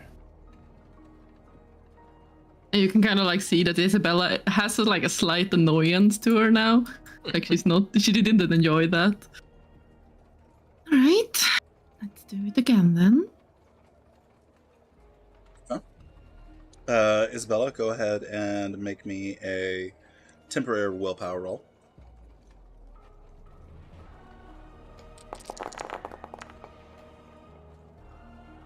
Oh. How many points would you like to pump into stamina?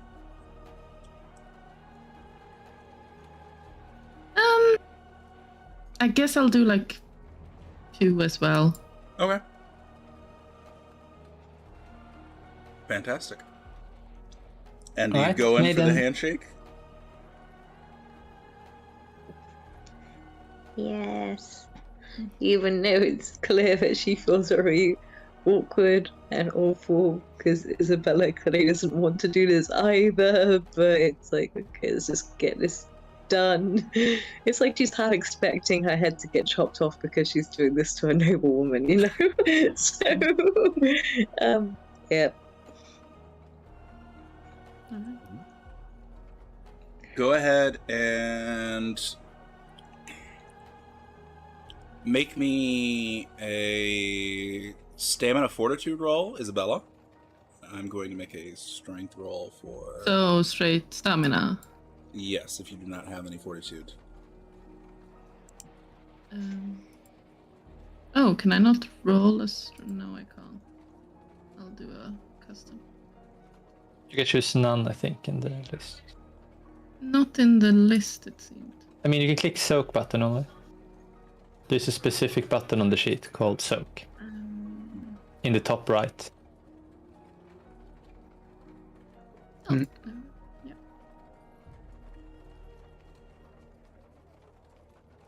You see it? Yes. No Okay. armor.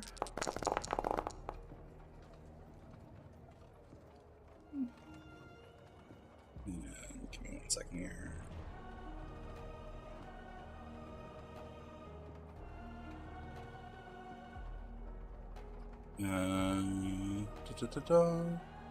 Okay, 1 success from you, and I need to roll for this. And give me that, and then I'll roll. Okay, and then this, the modifier, 1 to confirm, and then, okay, yeah, so,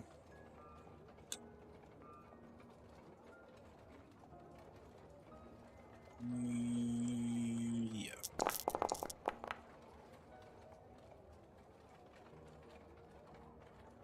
Okay, so, you can begin to feel your hand getting squeezed again. And even though a lot of strength goes into the handshake, you actually manage to keep your hand normal. Nothing shifts, nothing breaks, nothing feels awkward. There's still a lot of pressure on your hand, but yeah. In fact, you would say there might be a little bit more than last time.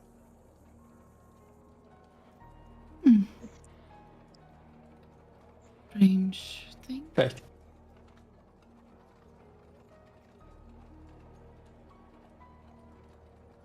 All right. Next lesson, I think it's your turn, Victor, and she pulls out the knife because she has a knife in the belt. Right. That escalated quickly. So, for a human, ghouls are a little more sturdier. A knife is very deadly. To a canine, it doesn't have to be. It's deadly. So if you hold out your arm, Victor, And I wanted to focus on the blood, like I told Isabella, trying to make it more sturdy. Like think of the bone, the skin, and making blood flow. Same way we did with the strength, yes. Okay. Yes. Make temple of power.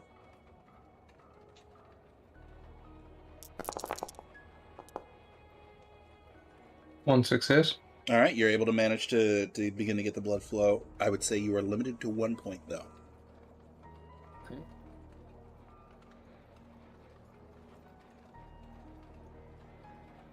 And then a silk roll, I assume.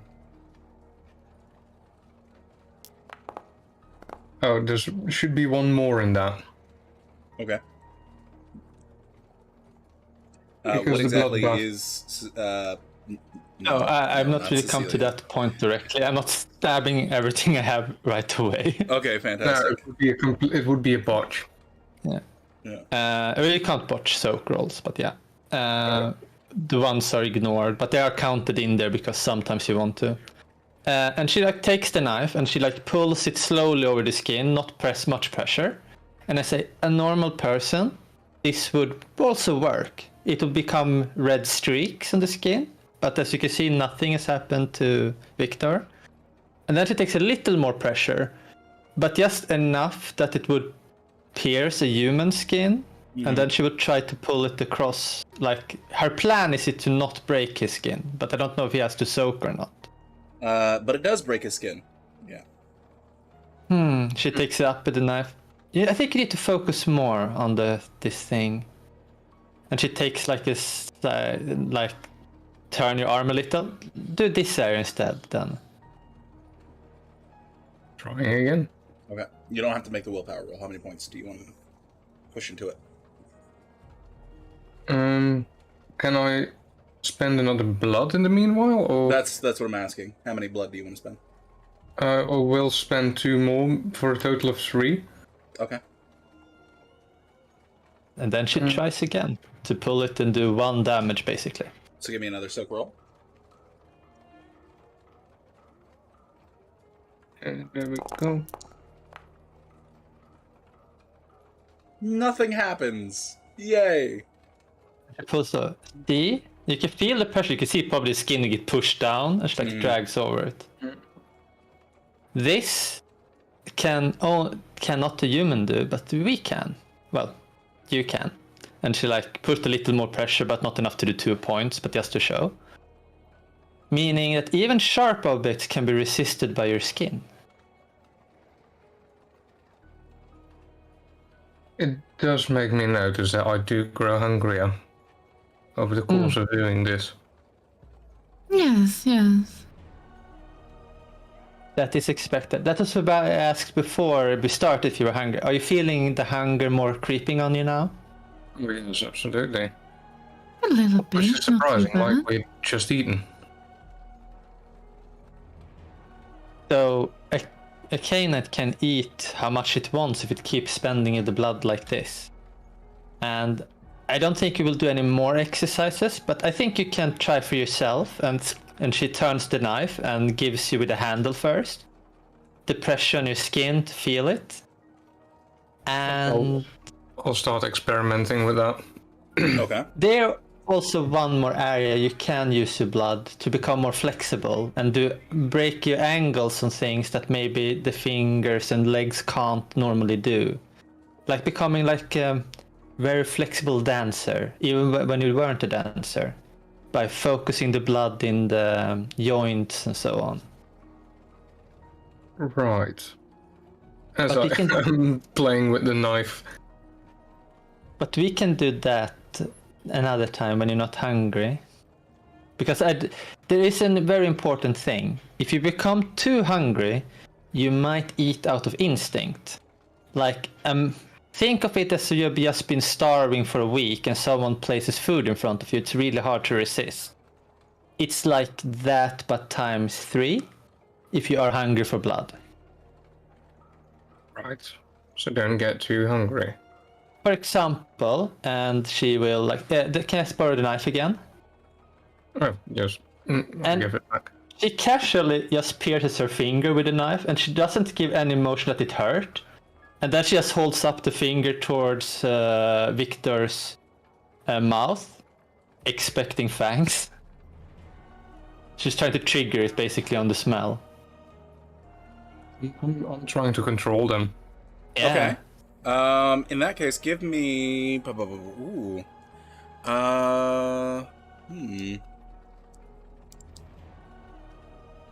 Give me a self-control roll.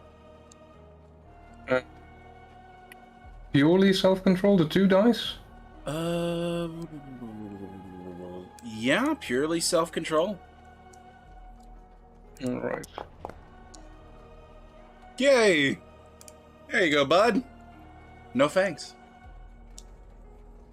I do understand what you mean, and the smell is appealing at the very least. He says his mouth slightly open, but no fangs appearing. You already started to have control over it. That's actually quick. How about you? And she looks over to you two and holds her finger like in front of your nose, basically moving it. Which one do you go for first? Which one is closer? Probably the maiden, because she dropped a chair on her foot not too long ago. I will go to Maiden then and hold it in front of her. Okay, fantastic. The maiden, I will make a self-control roll for you. Let's see here. Well, I see a 10 in there, but I also see a 1. But it still comes out to 1 success. No fangs. She probably does a little bit of a lean, but just about holds herself, and there is no fangs. Remarkable. And she holds it in front of Isabella. Let's see if Isabella can hold it. Isabella, give me a self-control roll. I do have a controlled thirst as a merit as yes. well. Yes. Oh. So I let me think it roll. reduces the difficulty for frenzy rolls. I don't know. Frenzy rolls. This Well, isn't a frenzy roll sorry. necessarily, so... I can. I will say add a +1 modifier to your self-control roll. All right. And this is where suddenly Amelia was no more because she was hungrily devoured. Maybe. Last group was all instinct, and now we have like wow. Yeah. You're getting it's a controlled room. Yeah, Isabella kind of looks a bit like she doesn't like this. Like it's improper kind of thing. I now think I know why you were chosen to become it. You're all remarkable on your second night or first night. I guess this is your second night, or is this your first night?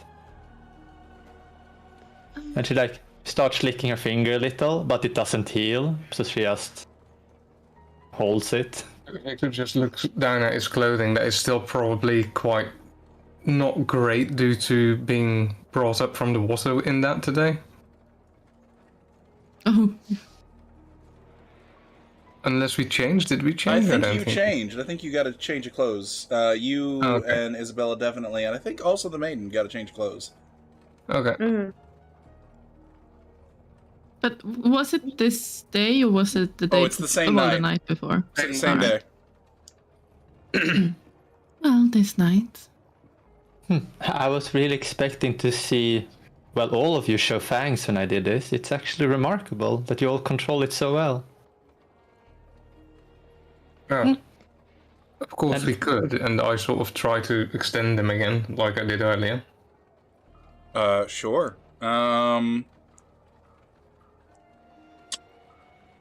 Focusing on it, it takes a little longer than you want it to, but it does, in fact, your fangs do extend. And I retract them again.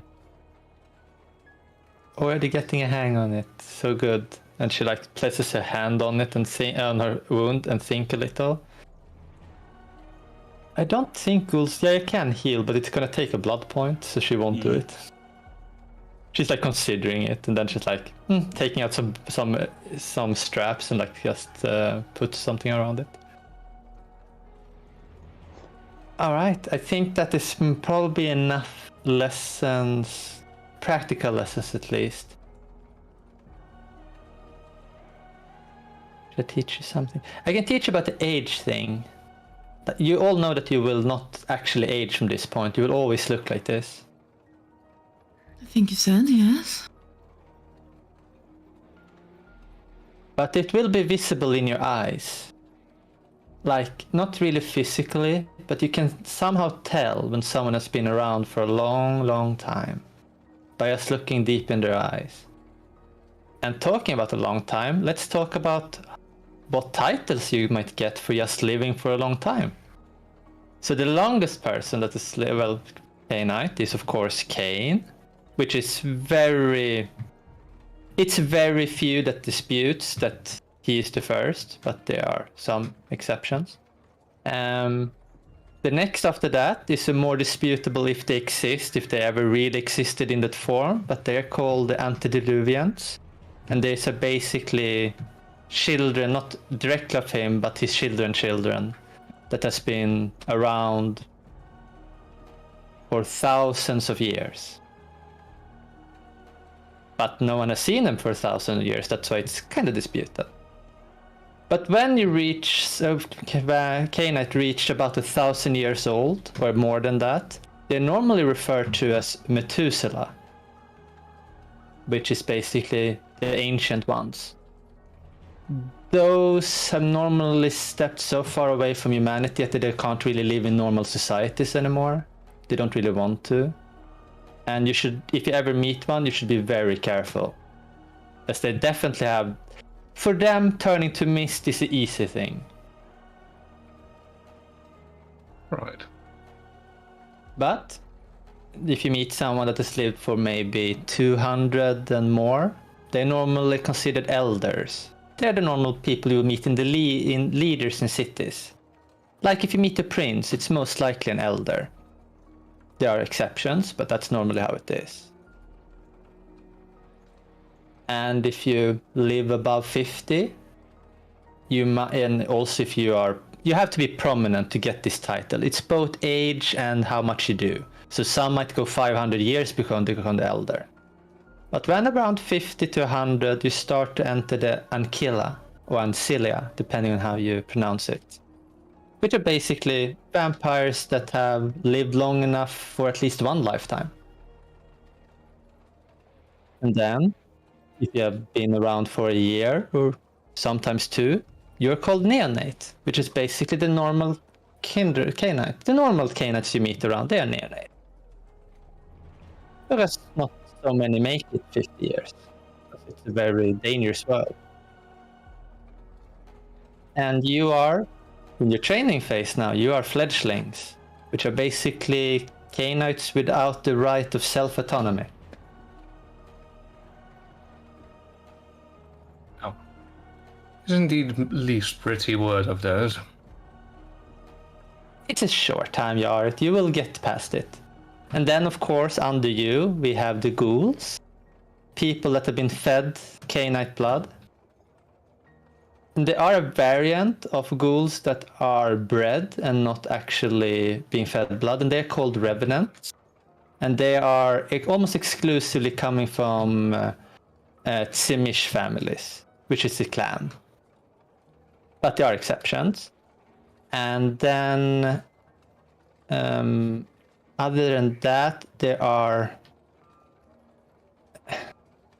No, they don't really exist, I guess. The gargoyles we talked about, that are previously normally Tremors that have failed their clan and they return to gargoyles. And that doesn't sound great. But you just said something that doesn't exist. What were you talking about specifically? Well, there is a saying that, like, if every time you make a child, it becomes weaker and weaker in the blood, and if you make it weak enough, it's called a thin blood. And that is not allowed to create someone that has so little power. You mean generationally? Yeah, that is how you call it. How many steps from Cain you are in generational power, like, so. So at some point, it just doesn't work anymore. Well, I don't know if it's confirmed actually, but it is what the saying is, that if you do too much, but no one really knows the limit, or exactly what happens when you get there. How do we know what? Since we have been created differently, do we even have that? Technically no, but your power corresponds to that. It's harder to determine from you exactly where you are in the chain, and you normally pretend to be at some point, pretending to create your lineage, so to say, to fake it. But exactly where you are, it's hard to know. It seems to be often more potent than, well, the youngest are, at least.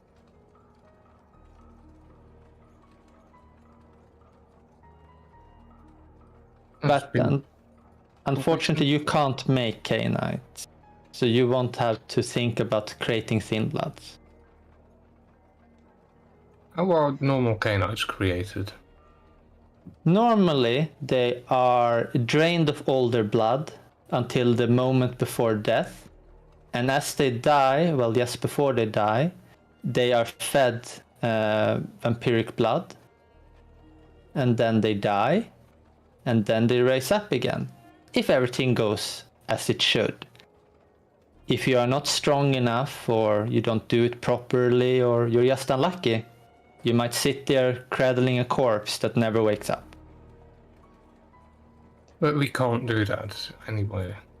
No, society don't create like that. You're created in a different way.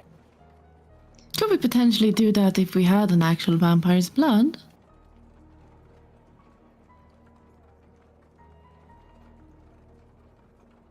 Do you mean that you take it and keep it? It loses potency the longer you have it out. So I think it's probably gonna fail unless you actually forces another vampire to give the blood in the moment of the death. But then it would be possible. You can. Yeah, you mean if you force a Cainite to make one, then it can work. It's not an 100 conscious willing act, so to say. They can be unwilling and still works. But it is not guaranteed. How many of our society have tried it? Storyteller, do I know how often this has been tried? That is not something that would be included in your schooling whatsoever. Then I say, no, I don't know, but I understand it more than once. More than many times. And what's the outcome? Just a dead body, or? I think you're cradling a corpse, and are probably very sad because you probably wanted the one to come back. Yeah. Some are turning to necromancy then and raise them as the zombie just to have their loved ones around for longer, but it is not as good state as a vampire.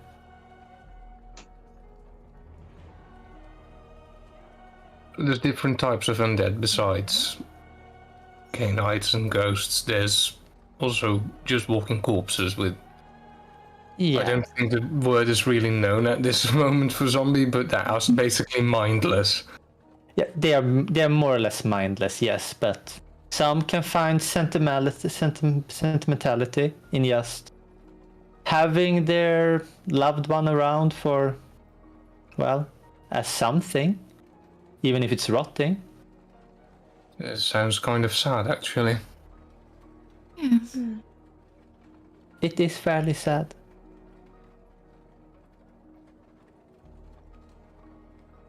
Fantastic. Well, but you are all lucky to become the highest form. You are vampires. You will live, hopefully, forever. Society at that. Yes, meaning you don't have the nastiest of disadvantages as normal have. Well then.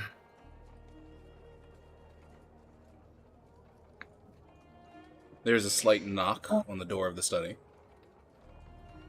I look over. Okay. Is it a Go ahead, closed Bill. door?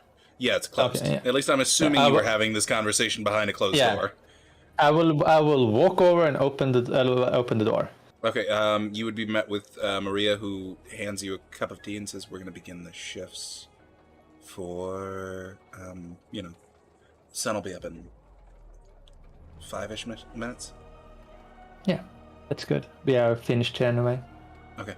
All right. She walks away. All right. It is time for you to go to sleep. So I would advise you go to your rooms, to cover your windows, so the sun can't see in, and then lay on the bed and try to sleep. Right, been quite the day, so... or night, I should say. Yeah. Guess that's an idea. Thank you. You're welcome. I'm just happy to help. Miss Isabella, Rosa, Amelia, good night. Well, good day. Good day. Good day. Victor will hobble his way to his room. Sure. You literally walk out the door, take a right, and walk in a door.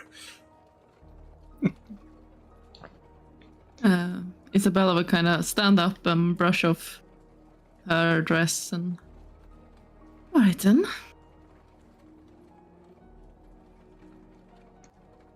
Rosa too will retire. Yeah. Fantastic. So the two of you make Oh. your way upstairs to your respective rooms. Victor, you had something that you want to say? Yeah, if he could have picked up some of the writing supplies and any paper. That would be entirely up to Isabella and whether or not Victor can totally snatch a few of these things and run away with them. Yeah, she basically said to go ahead. So. He would have taken some of that in that case to his room. Okay, fantastic. Amelia, what are you going to go do? Well, first I'm going to look at all of them disappearing in their room. And then she would go to the front door and open it and walk outside and close it and just stay in front of it. Okay. And take sorry. As you open up the front door, you can begin to see the hues of the morning sky beginning to change. And you would also hear from different corners of the city some of the church bells beginning to go off to indicate that dawn is coming and that services are beginning, essentially. You would notice that there, maybe 15 seconds after the bells begin, you would see walking down from the southern end of the street, because this street runs south to north. Well, it's more south and northwest, is this street. You would see from the southern end of the street, you would actually see a number of individuals in monks' habits walking down the street in light prayer, and they would have, what is the incense, incense, like, smoke ball thing that they carry around on a chain? Yeah. I can't remember the name of it right now. They would have one of those with them. Yeah. Yeah, sounds right. So they would have a censer with them, and they'd be going down the street slowly, praying, and just loud enough so that it gives like a little bit of a low mumble through the street, but not so loud that it would disturb people's sleep. And they'd slowly be making their way up to and past the manor. You would also notice that as soon as the bells end, a few of the doors of the neighbors across the street open, and it looks like individuals getting ready to go and open up a stall, or going to their place of business, or going to church. Alright. And then she would shift her position so she stands more upright and her shoulders more come up more. She was a bit slumped, looked more like a servant. Now she looks more like normal, I guess you would say. And like she cracks her neck a little, looks a little over her shoulder and says, I guess they will do. And then she opens the door and walks in again, slumping into her servant thing again. And walks in. And she starts cleaning and fixing stuff and changing about everything in the whole house to be as she wants it to be. All right. Okay. You can give me a list of things should you desire that you would want fundamentally changed. I don't think it would be so much fundamentally, but I will see if I get the list. I think it's more like if the chair is standing at one point, but she doesn't like the angle, she goes change that. And like things that are listed on the walls to be a decoration, she changes that to be better. And everything following her way of perfection. It's getting like spread out across everything. Okay, fantastic. And the morning shift of ghouls would sort of notice that you're doing this, and a few of them would look very nervous as you're going through, and it's just like... She will... Actually, more like not paying a mind to them. She seems a little colder now against them when it's day. And, yeah. Meanwhile, while Amelia is having her way about the house, the rest of you, I need you all to make me temporary willpower checks. Okay, let's see here. 5 successes, holy crap. 6 successes, holy crap. And then I gotta make one for the maiden. Ha ha. Oh, there. Ooh, that's a lot of ones. Okay. All right. Fantastic. So, Isabella and Victor, you both managed to find your way to sleep within, like, a few minutes. A good 10 of when you want to go to sleep. For Victor... He would wait with that very late. Sure. How long are you looking to stay up before trying to go to bed? He's first going to sketch out the healing process of the hand and everything. Ooh. And in a shorthand, make some notes about everything that he's sort of learned today. Okay. Give me Dexterity Craft, modifier 1.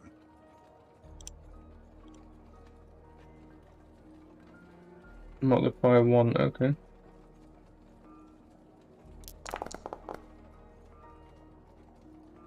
Shading makes the dream work, and you do an excellent job shading. And also, you somehow, despite the year, are able to properly draw a hand, unlike a lot of artists of the time, even to this day. There we go. And once he's done with writing way too much down, probably he will sort of hop in bed. Sleep for a bit. A few minutes go by, you make your way to sleep. The maiden, on the other hand, not so lucky. You roll around like an insomniac who just had an entire gallon worth of coffee. No, yeah, she'd do evening prayers, probably try multiple times. Probably also be feeling very weird that apart from those, few weeks where she was unconscious in a box in the water, this is probably her first time that she hasn't slept with her husband and her kids in years. So yeah, there's plenty of reasons for her to feel really uncomfortable and really not liking this, and this doesn't feel right. Maybe almost doze off and then panic, why is there nobody here around me? This isn't normal. Where's the snores I'm used to? Nope. Okay, I'm on my own. And then I think eventually she's probably gonna maybe look over tarot cards for a bit, maybe even try and sing herself a lullaby, and then she's gonna probably, much to Amalia's chagrin, gonna go downstairs and ask if she can help with some servants, because she cannot get to sleep at all, and she's been trying. I'd say she'd probably try for a good 3-4 hours maybe. She tried for a while. Yeah. Absolutely 3 or 4 hours have gone by. Amelia's just finishing the last touches of shifting everything to her preferred perspective when you hear a set of footsteps coming down the stairs. And soon the maiden appears. Oh, my lady, you should be to sleep. Sleep's not sleep doesn't really want to happen today.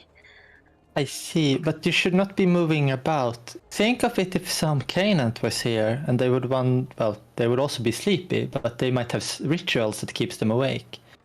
You have to pretend that you're really sleepy, even when you're not. Couldn't we pretend I had some ritual to keep me up?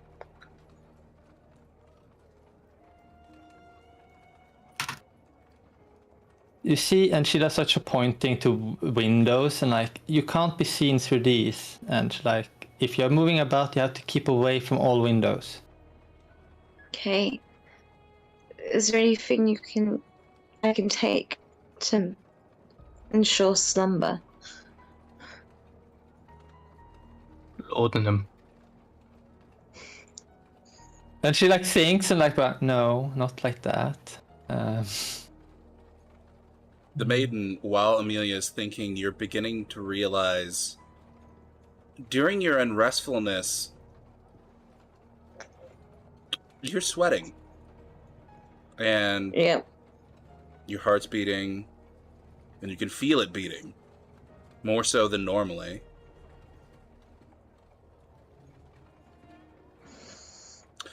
And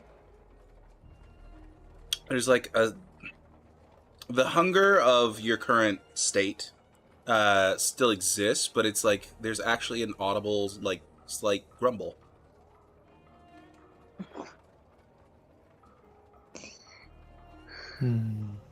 I get maybe this can work. Wait here. And she would walk away into the kitchen.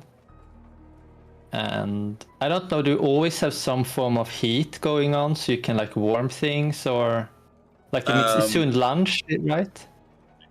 There's usually something small that's constantly going so that you can quickly get something started. Yeah.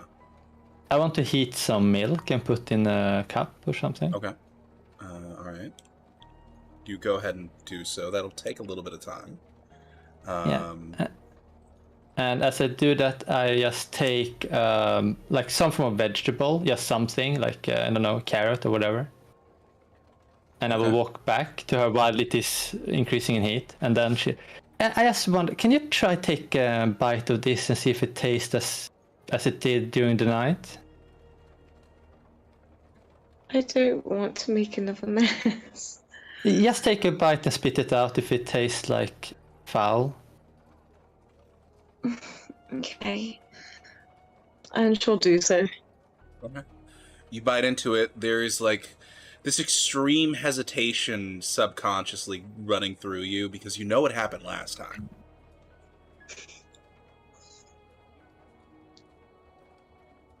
Tastes like a carrot. And you don't have the urge to throw up at the moment. You know, she chews, she swallows, she kind of stares like out for a second as if like still like the first time she threw up after eating, you know, she swallowed, it was fine. And then a moment later she threw up, so she's almost like still on the verge of, you know, expecting something. Mm-hmm. And eventually, after a few moments, she'll probably take another bite. That's okay. That's good, I think. Perfect. Let me know if something comes back up. I'm just going to continue what I'm doing. And I walk back into the kitchen, trying to finish the heating of the milk. Okay. In the meantime, while Amelia's doing that, Lemaine, what are you going to do? You have a carrot. You're enjoying it. I mean, it doesn't taste as good as carrots used to, but it's carrot. Mm-hmm. It's still carrot. And you haven't thrown it up yet. Amazingly. She is probably going to go back up the stairs, but not quite to her room. She's just going to be on the landing. Again, trying to avoid any windows or anything, but yeah. While you're on the landing, do you sort of take a look around and look at any of the woodwork or anything like that? Yeah, anything, any details, anything to just try pass time, and also hoping that if she pays too much attention to things, that might, I don't know, tire her head out, make her go sleepy. Making a quick roll for you. 1 success. As you're making your way up the railing, you feel your hand run over a piece of, like, uneven rail that shifts slightly, and you don't really think about it at first. You move to where you were planning to go on the railing, and then, like, a full second and a half later, your brain goes, wait a minute, something shifted on the railing. She'll go back to it. Maybe see if it's just a once-off thing. Maybe. Okay. You go back and slowly work your way back to roughly where you think you were. And you just lightly press on the railing. And you feel an uneven piece of wood again that sort of slides a little bit. And not really intending to, you slide it a little further than you thought it would. And there's an audible click. And the stair below you, you watch as there is this sudden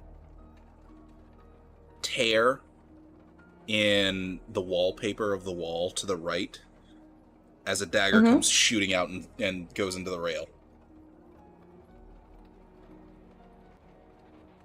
And just embeds itself. Yep, she'll yelp, jump up a stair, fangs will come out.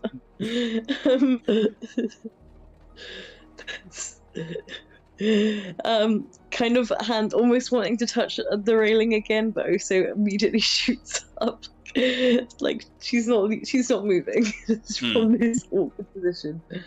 So Amelia, you hear a yelp come from there, and also you would hear like the muffled sound of an individual in the basement going, "The fuck was that?" And you hear some footsteps making their way up the basement stairs. Yeah, I will move out to the hallway and like look around a bit to see if I see, well, the maiden. Okay. Yeah, you look out and you would see her, and then you would notice that there's something hanging out the side of like the railing of the stairs. And after a second, you just watch as a dagger just drops from the railing and lands on the stairs themselves. Makes a loud clank. Are you alright, maiden? Yeah, but why is that? Is it safe to be on these stairs? I don't want to move. I'll move over to inspect what has actually happened. Sure. You would go over there and inspect, and just as you're getting on the landing itself, you would hear the door to the basement open up, and Quentin yell out, "What is going on up here?" As he quickly rushes out there. Yeah, I lift up the dagger, I guess, and like try to look where it come from the wall and so on. Has it just been a tearing? If I see it. Yeah, you would see that there's a tear in the wall itself, and also the wallpaper where the dagger came out from. And you would notice that there is essentially a very, very crude trap mechanic that is recessed into the hole in the wall. Do you know that there's traps here? She looks over to the other ghoul as it comes running. As Quentin finally gets there. No, I didn't know there were any traps in the house. He starts looking around and looking at what he's stepping on. So the house is booby-trapped? Apparently. And she starts resetting the whole trap, like she's like pushing the dagger back and trying to hook it correctly. Sure, yeah. You notice that there's like a little hook in there that it latches onto, and you begin to push it in, and you realize it takes a lot of work to try and set it in there, but eventually you get it, and there's a little bit of a chunk as it fits back in there. Look over to Quint. Try find something to cover this hole so it looks somewhat natural in the tearing. I can go out and get the materials to just cover over the hole again, entirely. How did you activate this? She looks over to the maiden, the only one that was in the room. She very shakily gestures to the railing. It fell off. Interesting. She goes and look at it to see if she can find the thing that moves without pressing it completely, so to say. Yes, Yeah, you find the ship. would be able to find it now that she's sort of pointed it out. There's a bit of, on this portion of the railing, a little bit of what looks like someone was trying to essentially make a bump in the railing that looks like a piece of art of an individual, probably, at your best guess, it's like the rough carving of what you think someone was trying to make of a siren coming out of the railing. And like right on the pedestal that she's pushing herself up from, there's actually a small little divot in the wood that is looser than the rest of the wood, and it kind of slides a little bit if you put any pressure on it. All right, perfect. Now we know a trap that you can activate if someone comes rushing up the stairs against you. Okay. Positive spin, but Oh, the milk! And she runs back. You run back into the kitchen. It's like it's fully boiling at this point, and Try to get it off and wait a little, trying to save what I can save. yeah, Mess. absolutely. It does make a bit of a mess, but yeah, you save a vast majority of it. And you Right, have to of like course. skim off the like top little layer that forms. Yeah. And she she takes a little time, and then she takes the cup and moves out. So we're gonna try the normal thing. You know, some warm milk when you go to bed. That normally helps you sleep. Yeah, Rosa will look kind of grateful, but then I think she's gonna kind of start to cry, as that's probably what she would have given to her eldest. So I think just a wave of emotion that takes her by surprise. But she'll try to silently cry as she kind of, murmurs a thank you. And Emilia gives you a light but warm hug, and holds you as you cry. Okay. It's okay. She wouldn't really be able to say anything. She's just trying not to make a sound, but she'll take a sip of the, quite hot milk and Oh yeah, it's piping hot. pipe it hot. But she'll just nod, kind of thankful for the hug, and then she'll try to retire. All right. As you're walking into the door, she's following you to the door, and then she says, "That chamber pot you have, keep it close to the bed in case you wake up when you wake up. If you're unlucky, the things might want to come out." I appreciate it. Thank you. You're welcome. Let me know if I can help you in any way. I will also see if I can find something to help you sleep at some point. Thanks. And does the maiden in fact try and go back to sleep? Yes, she'll try. Okay. And she's not going to try and, garden again. She's actually trying to get to bed. Nah, if you were gonna garden again, I expected you to jump out the window or something. Shh. Next episode. Oh no. Oh my god, this is... Did I infect someone with the natural ones? I think you did, and it's me. It's me you infected with the natural ones. Nothing but ones, all day, every day. What? Oh my god. Okay, yeah. So I hereby elect Emma to roll all of the rolls from now on for the maiden, because I should not be trusted with this sheet. Yeah, you know what? I'm gonna be nice. It takes like another 2 hours, but eventually you get to sleep. Dear God. Okay. Fantastic. The next night rolls around, and I'd like everybody to go ahead and spend a point of blood. I'll go ahead and mark that off for the maiden now. Is she hungry? Where's she at? Let's see here. Yeah, you're quite nippish, but you're not like hungry hippo. You're not a hungry Okay. hippo yet. Not a Jala. It's when you head to half your blood pool that you start getting. Hungry hippo. Yeah. Yeah.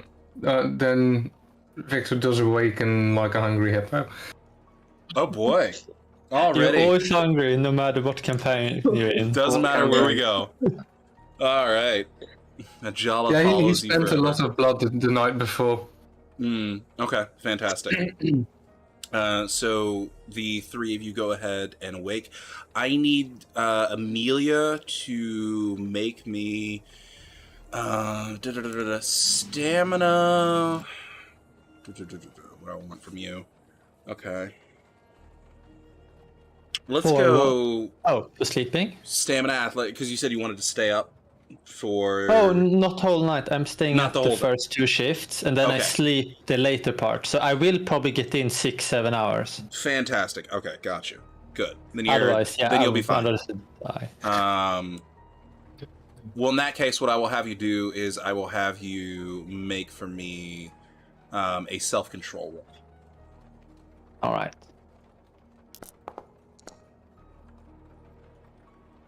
Okay. One success. One success. You're able to get yourself up when you want to get up.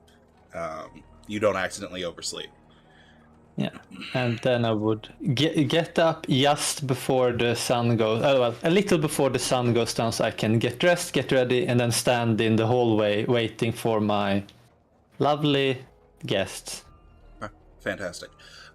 So for everybody else, go ahead and roll me a d10, and Emma, if you could roll a separate d10 as well, because I'm cursed apparently, and I don't want to be rolling. Rolling first. It's not a 1, but it's a 2. 1 for Isabella, and 2 for the maiden in this case.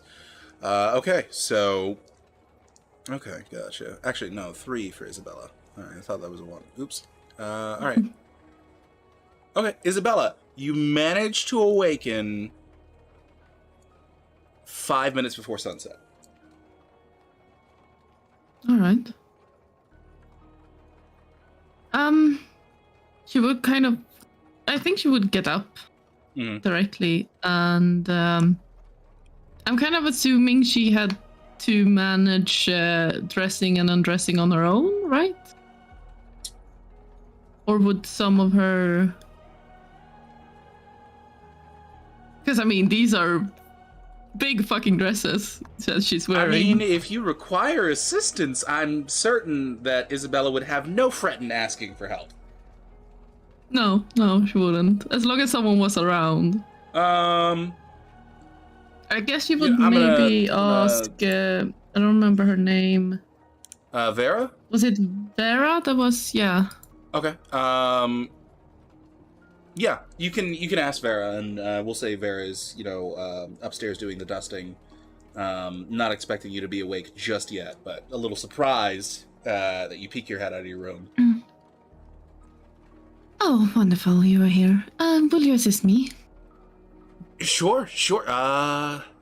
Let me just put this away real quick, and she quickly runs to a small broom closet and throws her cleaning stuff in there and dusts herself off very hurriedly, and then makes her way into your room to help you out.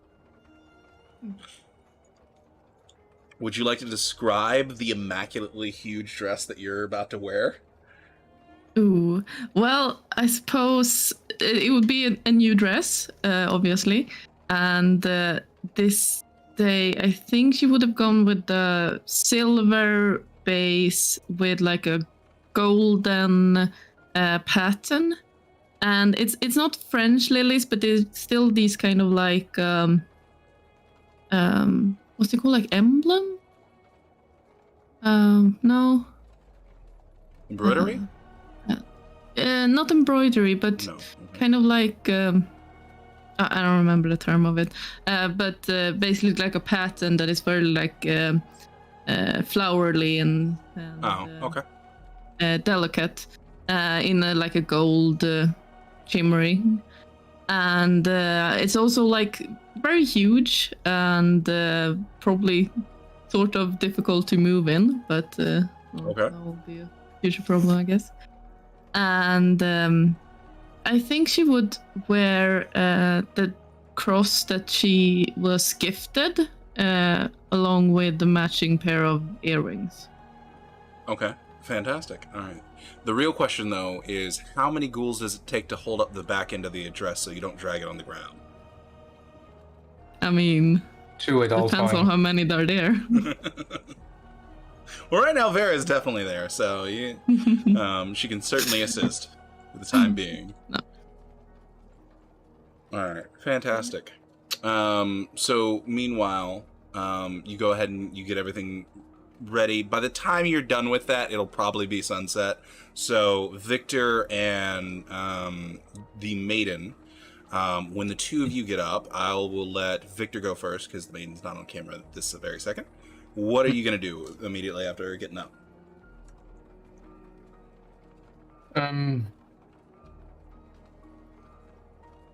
Victor's actually first going to sit down at the desk and continue writing, as in he woke up rather hungry, and he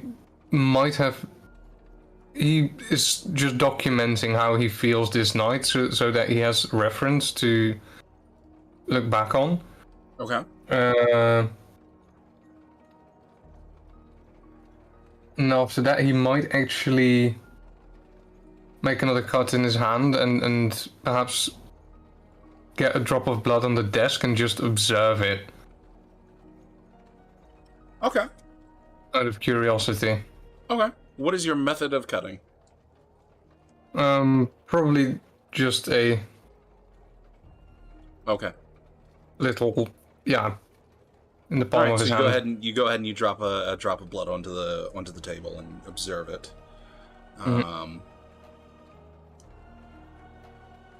It's not nightmarish blood. It doesn't reach out for you, anything like that. But it is a rather beautiful red hue that does not quickly soak into any material or anything like that. It just it almost stays like a perfect dot for a while. And slowly over time, it begins to act more and more like blood normally does. But it takes a while. If he's noticing that, he's gonna drop a second drop next to it. And with the same way that he willed it out of his body, his curiosity is now if that extends beyond the body or not. Okay. So he's going to try and control or make it roll on its own. Something stupid Sure. like that. Sure. Give me a manipulation occult difficulty 9. Oh god, here we go again.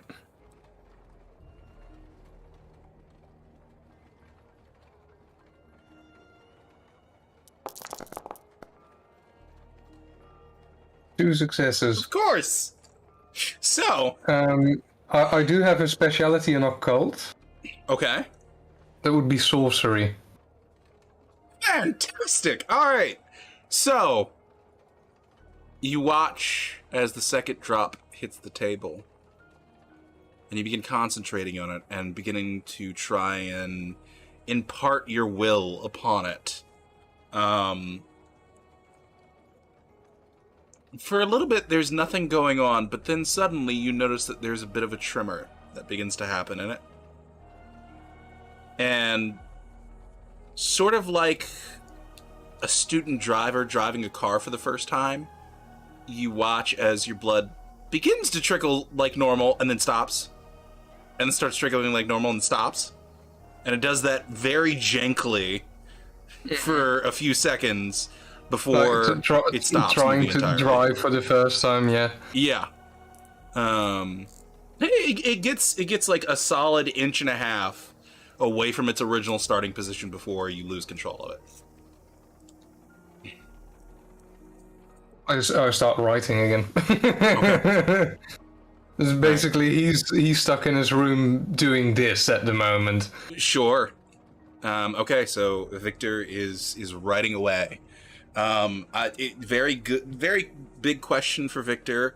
Is Victor sort of a I'll sleep in the clothes I was in the previous day sort of guy? Is he wear my pantaloons sort of guy? Is he a buck naked kind of guy? Probably in long underwear of the times at that point. Fantastic. All right. Just for the mind's eye, had to know. All right. Meanwhile, the maiden, you have awoken. You feel like a little bit sluggish. When you wake up, and it's not so much, you don't have an urge to throw up or anything. But there's like this thin film of like mucus over your lips and over your tongue that feels really weird. And also there's like your tongue is like really warm for some reason, and your saliva tastes a little bit weird at the moment. But after a few seconds that sort of passes and you don't have the urge to throw up. Okay. That's better than what she thought was gonna happen. Yeah, she'll probably slowly, like, rouse herself out of bed. Probably first thing she'll do after waking up is do a lot of prayers for her family, for her children, Francesco, Vito's, everyone, basically. And then she'll start going through her morning, or I guess evening absolutions, as it would be now. Okay. Before heading down. She's gonna fly down those stairs, man. She's no touching the handles. Not risking it. All right.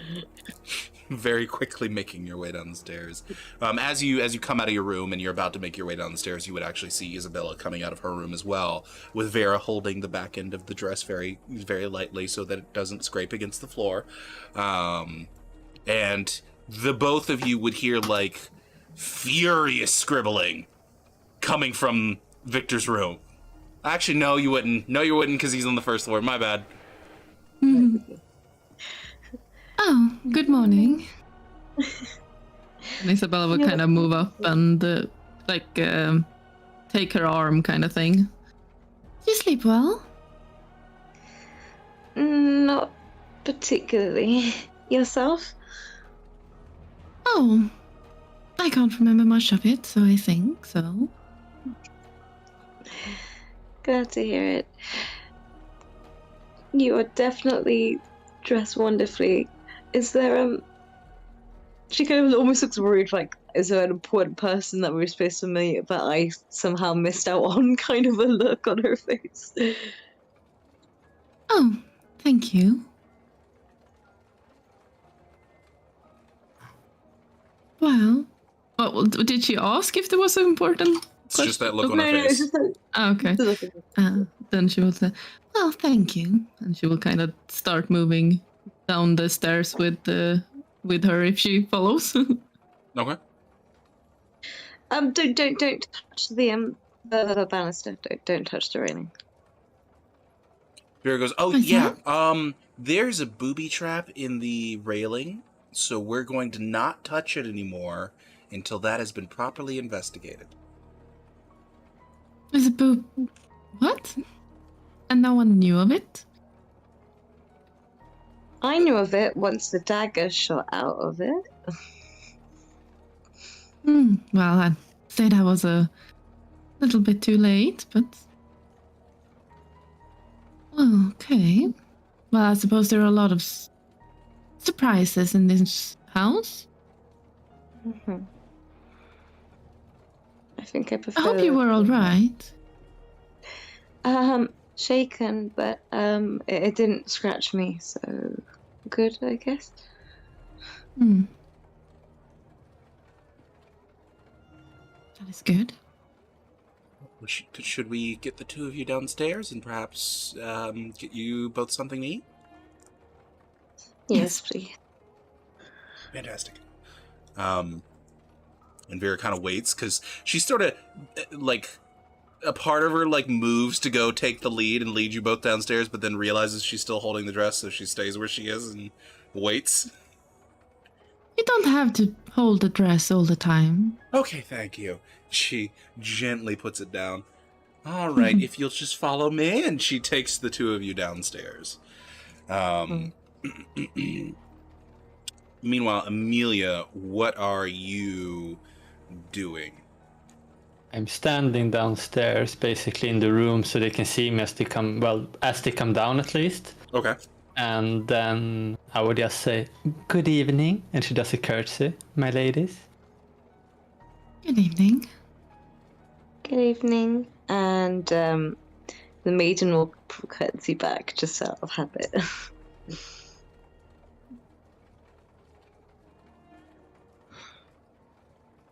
How are you feeling? I'm still a bit tired, but it was, waking up, it was all clean, it was all good, so yeah, good, I guess. Thank you. Glad to hear. And she looks over to the door Victor is in. She's standing per next to it. Can I hear him sitting there typing? Typing? You would hear from where you are standing, there is not furious scribbles, but furious light scratching coming from that direction. Well, I can see if Victor wants to join us. And she will just nod to the other servant that I forgot the name on. There. Vera. Yeah, Vera Devan. All right. And she continue on, basically, she's giving. And then she starts moving over to Victor's door. So in that case, Vera will go ahead and take both Isabella and the maiden to this... Well, actually, she'll ask, do you want to eat in the sitting room or the dining room?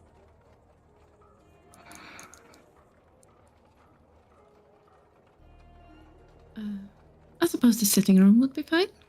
Okay. So I know that, and she points towards the maiden, you're not cool with food, but you're okay with food as I understand it, and she points towards Isabella when she says that. So Yes. Tea, crumpets, or pastries, maybe we have some cake that we got. That sounds wonderful. All right, I'll get that set up. And she makes her way towards the kitchen. Well, first, actually, she'd make her way towards the kitchen, but she'd make sure to go through the sitting room around to the kitchen instead of going through the dining room.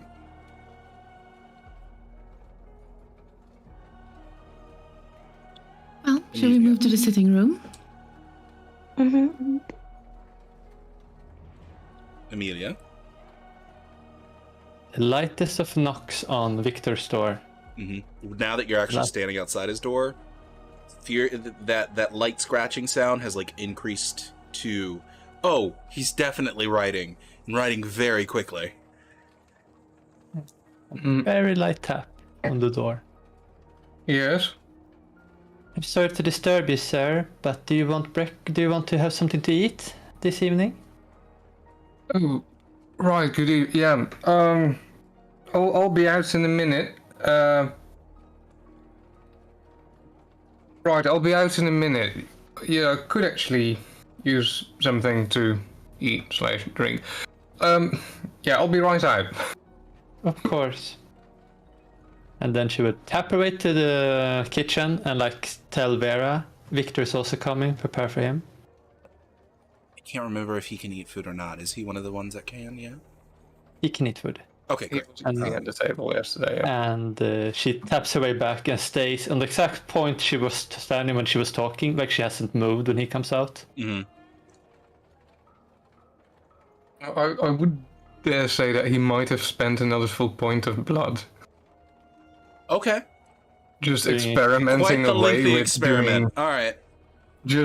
doing strange shit in that Sure. room. Like there's probably a few papers that have all kinds of drops on it. Sure. He probably has the leftover gin glass from the night from before, which also has like a layer of it in it, which he probably also held above like a candle flame at some point, which it might have gone up in flame.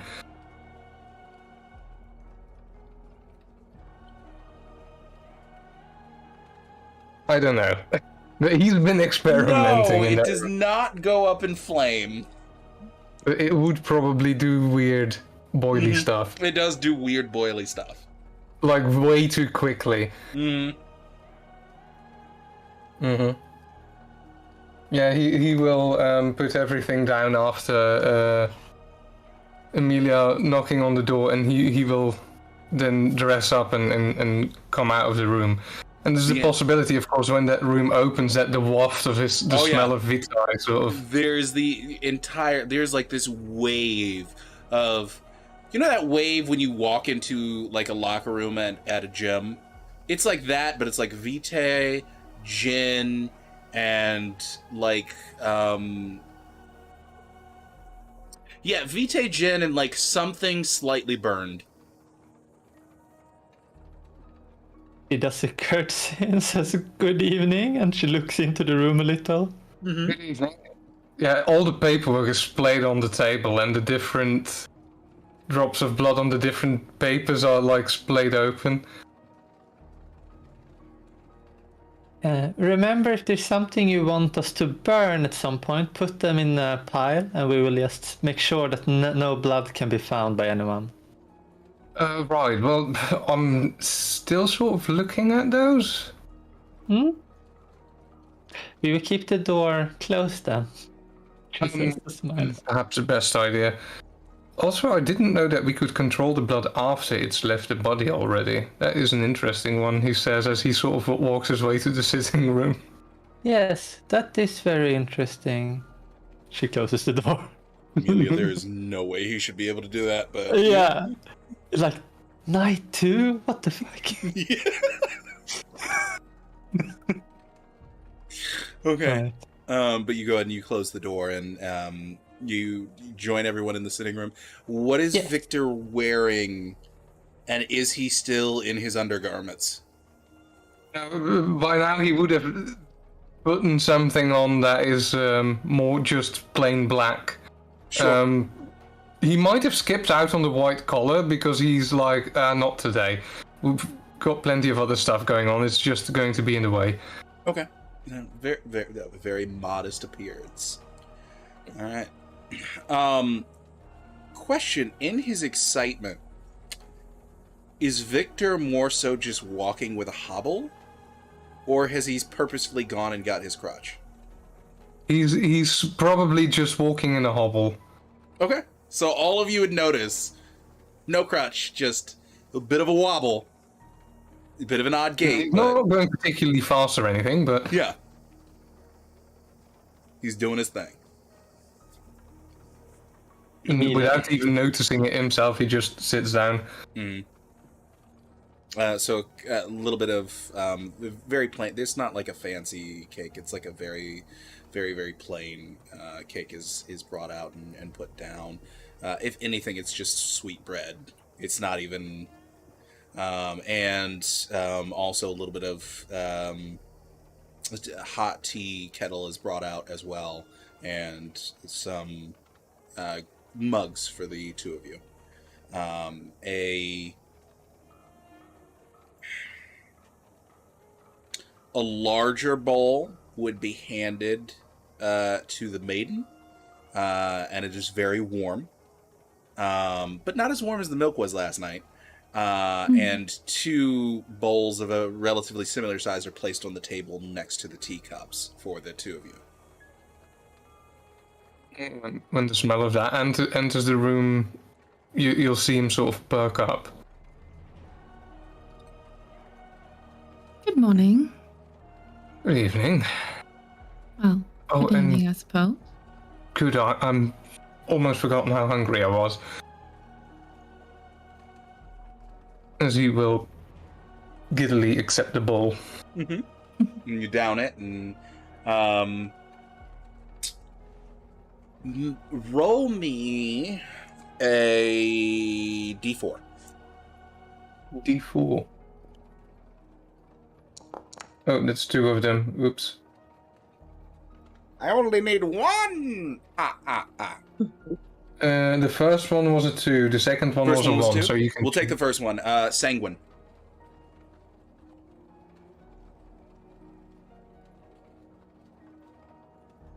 As I mentioned, when I taste that, I'm going to sort of do the same thing that I did the night before. Try and discern anything from it.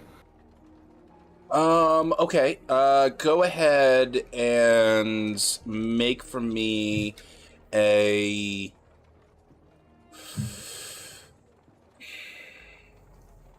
Wits Occult, difficulty 7.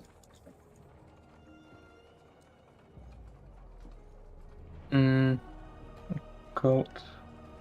Wits. Difficulty 7.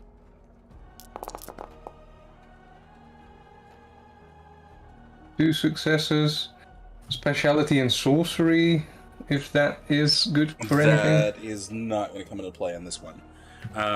So 2 successes. This individual, there is a very odd taste to this compared to the last time you had Sanguine.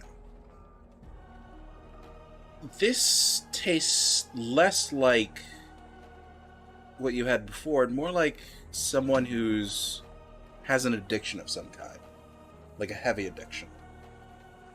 And there's a faint, you don't know how to describe it, but there's like a faint energy that also comes into you a little bit of like essentially testosterone.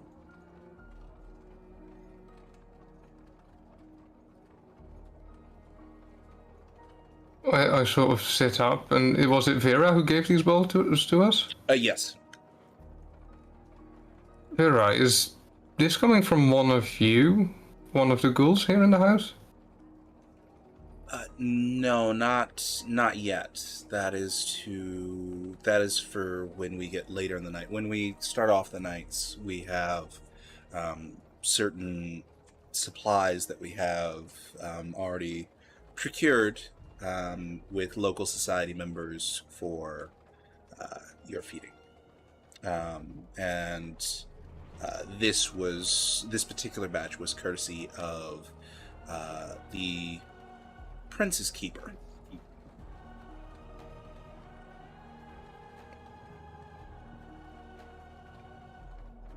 They have a addiction?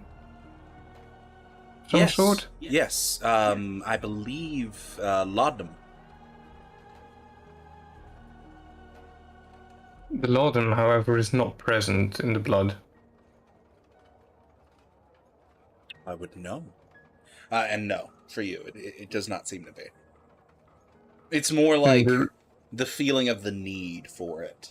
The craving is definitely there, though. He will sort of say it out loud. Mm-hmm.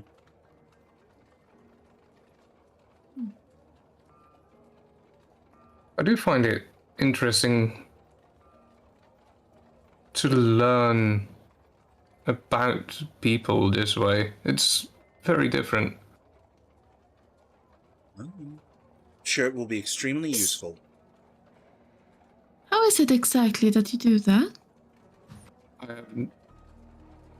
Just trying to taste it, I guess. Trying to taste it. Alright. She will kind of take her own bowl and Okay. try to do the same, I guess. Okay. Let me check something on your sheet real quick.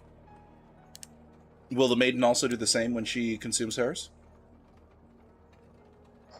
Yeah. Okay, fantastic. Okay, so let me see here. Features. Not features, no disciplines. Yeah, that's what I thought. Okay, so you're going to go ahead and this is for Isabella. You're going to make me Wits Occult difficulty 8. And I'm going to do that for the maiden as well. Or actually, no. I'm going to have Emma roll the maiden's character sheet for me so that the curse does not continue. I don't think any of my speciality will apply. It's in wits is shrewd, and Yep. in occult it's the abyss.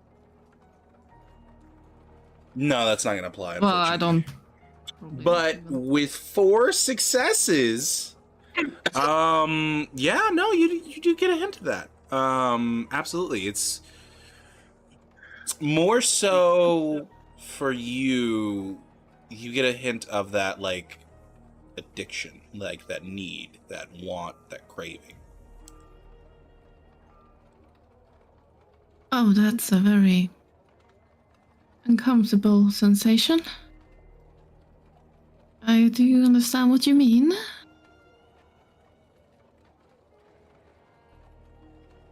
Hmm.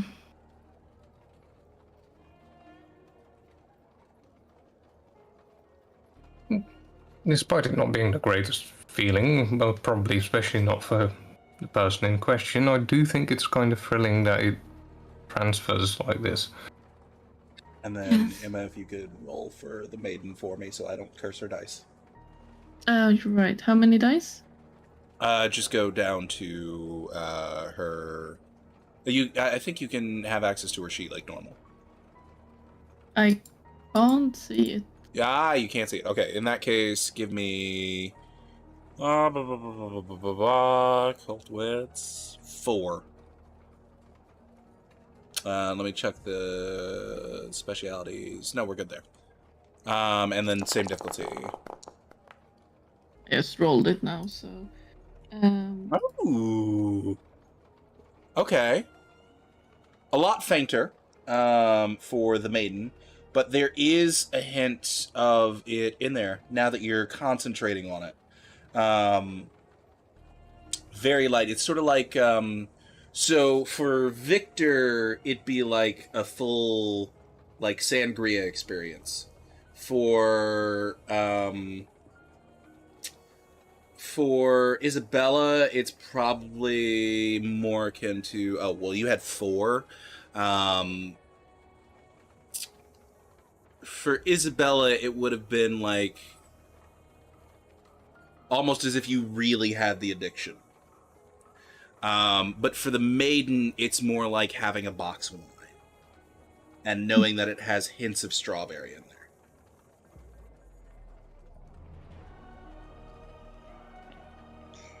It tastes nice. It doesn't seem as intense to me as it is to you guys, though, but I don't think I have as refined taste as you do. Well, that's curious in itself, isn't it? I wonder what it is that makes it so different to us. Yeah, that on its own is a very intriguing question. Mechanically, how much do we regain, by the way? So mechanically, you guys are going to go ahead and regain 3. 3? Yep. And efficient digestion, that means 4. Yes, for those of you who have such things. And, well, none of you are Okay. Azamites, so none of you are super broken, so.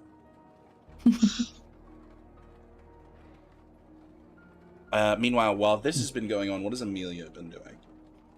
She's basically standing watching them as they have their discussion. Yes, Okay. looking.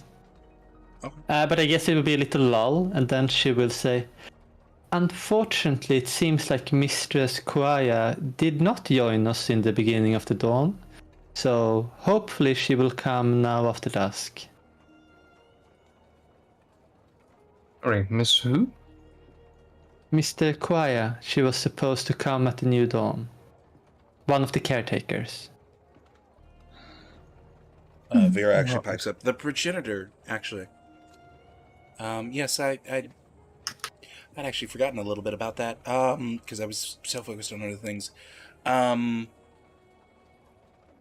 wonder why she didn't show up this morning. And there's a sudden loud knock on the door. Maybe that's her. And I will start moving. Okay. You go ahead and you make your way towards the door. I check the window. And as you check the window, what you would see... Oh boy. You would see a tall woman, 6'1", to be exact. Very long, elegant, beautiful, filled with ruffles. Stark white dress.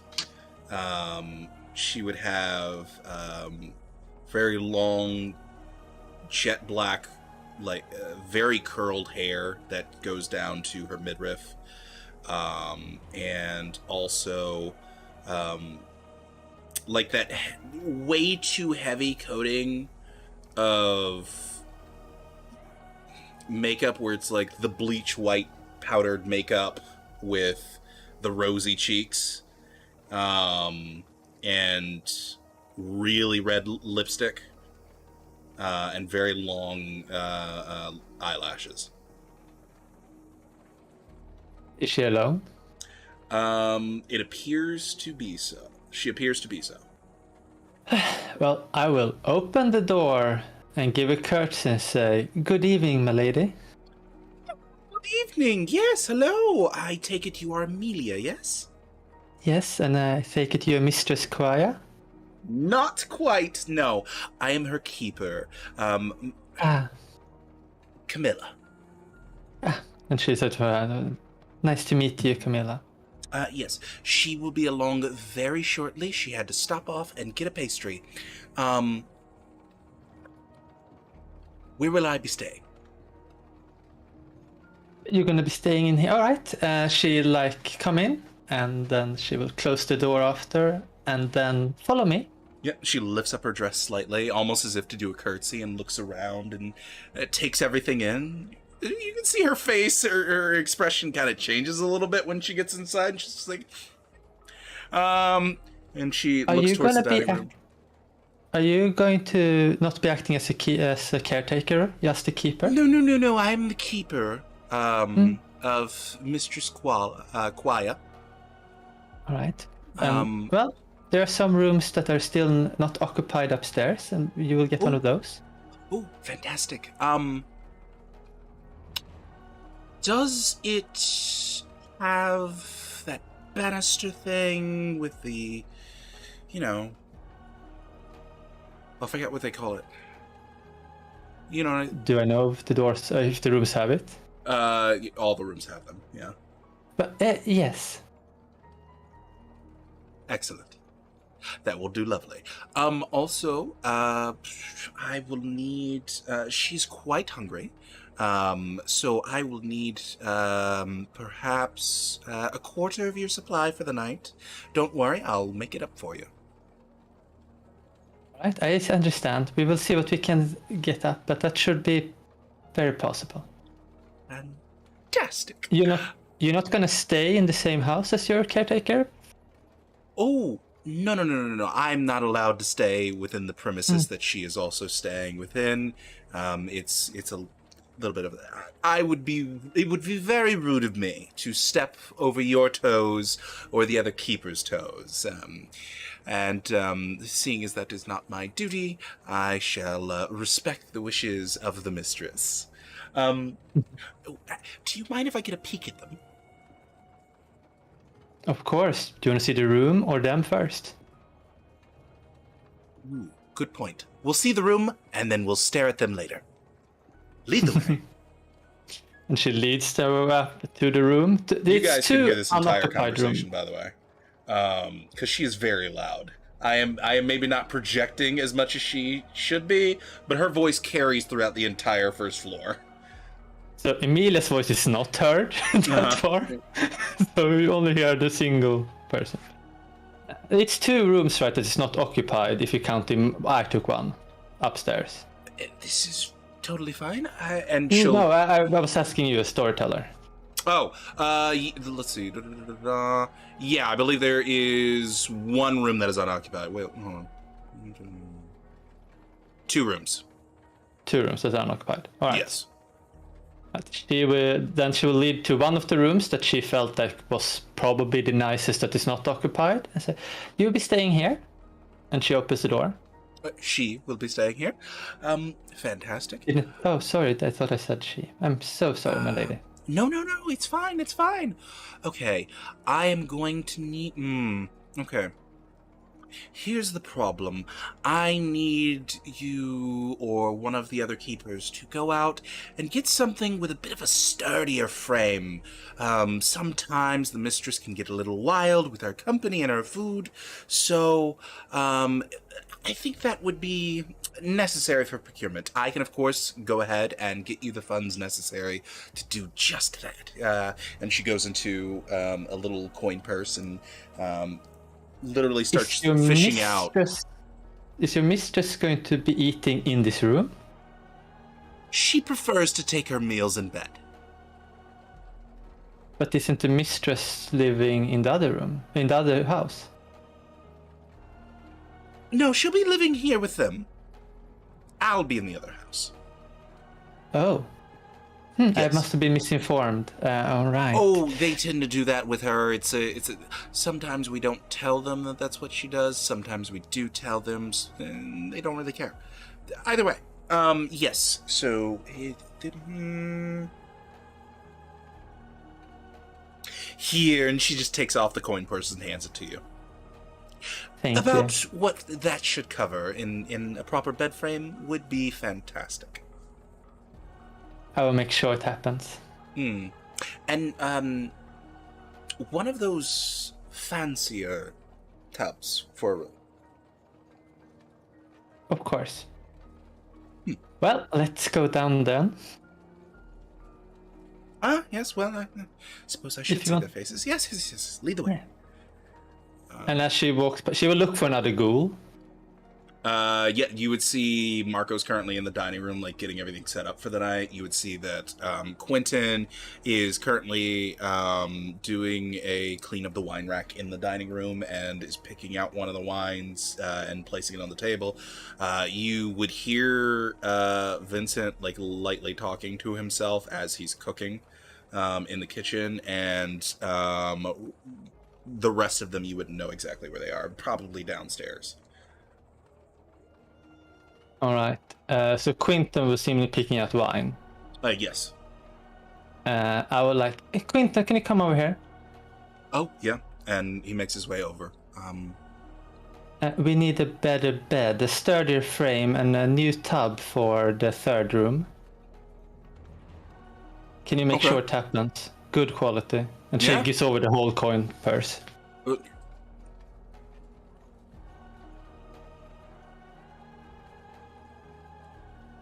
If it is something over, that would be good, but make sure it's good quality. Okay.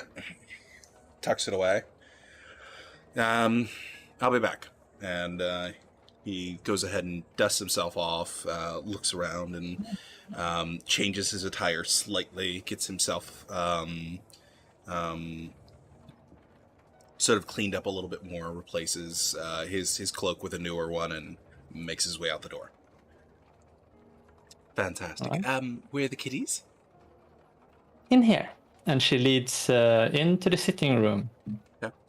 For the rest of you, you see this very interesting woman make her way into the sitting room.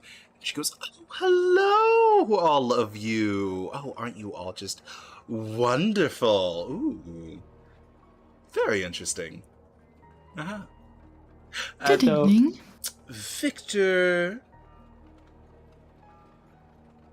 which one of you is Isabella and which one of you is the maiden now? You are very noble looking, and you could be perhaps of a noble title of the maiden. Very mysterious, very... But you could also be Isabella, which would mean you would be the maiden. So which one of you is the maiden? Ah! Hello! Hi! Very mysterious with the name. I'm loving it. But either way, I hope you all have a fantastic evening. And, don't mind the noise of the bed being moved in tonight. I'm sure it will be... Your keepers will handle it wonderfully, I'm sure. It's been fun. Toodaloo. Bye!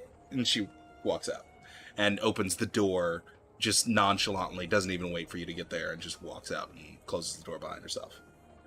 Yeah, and she's like, that is a new keeper to one of the caretakers that you will have, so you'll probably see Camilla more than often, likely.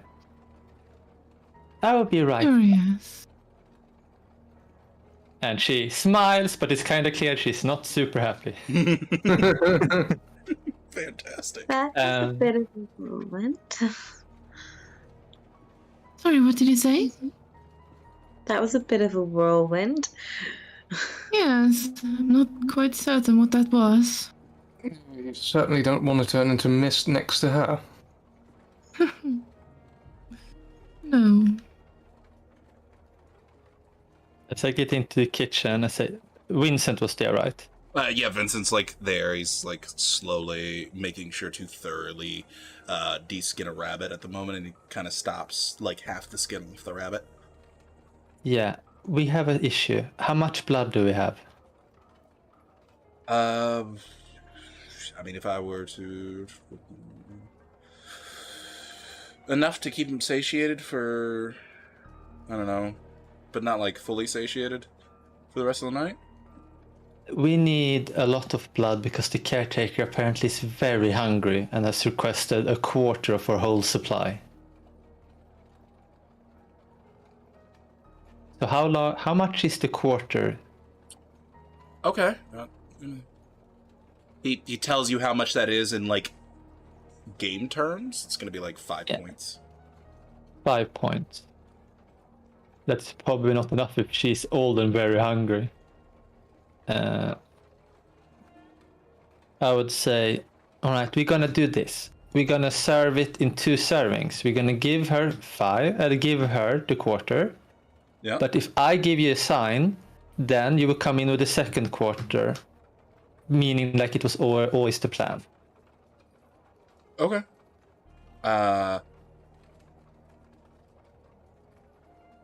Right. And he puts down the rabbit. Marco! And he quickly goes over to a large basin that's filled with some water and begins washing his hands as quickly as possible, and says, "I'll get that ready." Do you know when she's walking in through the door? I will make interaction. I will call for it when you come out. I don't know how long it will take. She was buying pastry, and that can be a 5-minute to 5 hours journey. Pastry. There's a pastry place 2 blocks from here. So. Right. So depends on how slow she walks. Minutes. All right. Work best. I will prepare the fledglings. He scrubs with more intensity. Yeah, and I will rush back into the room where the nice Knight are hanging out. And be like, alright, your caretaker will come, one of the caretakers will come very soon, most likely. And I want you to be at your best behavior and be nice to them, as they're going to, teach you for the coming future, at least one of you. And yes. Very well. And which of our caretakers was it? I do not know yet. Maybe she will pick.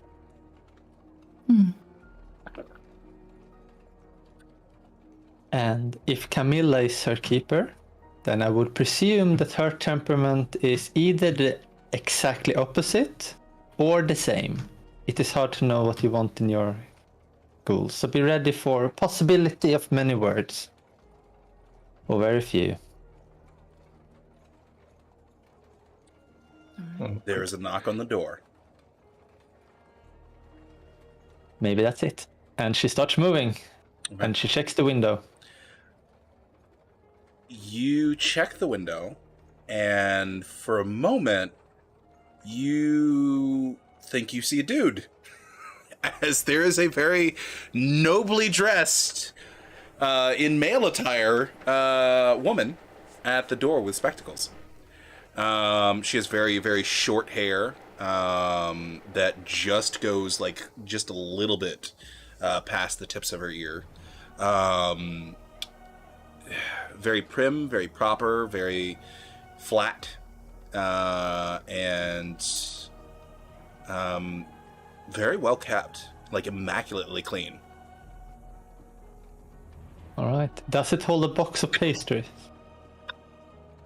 Currently in its left hand, it would have a small wrapped up package of pastries.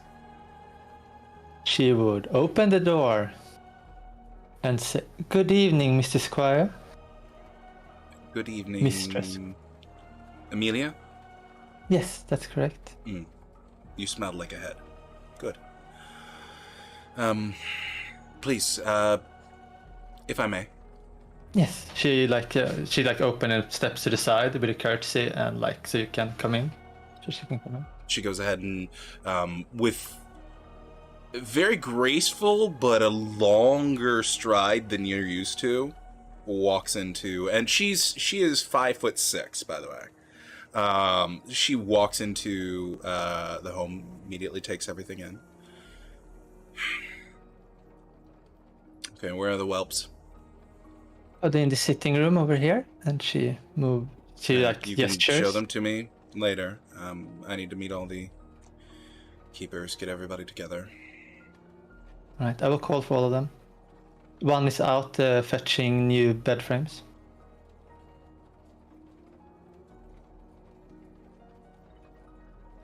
Camille. Okay. Which one is that? Quinton, his name is. I'm familiar. Okay.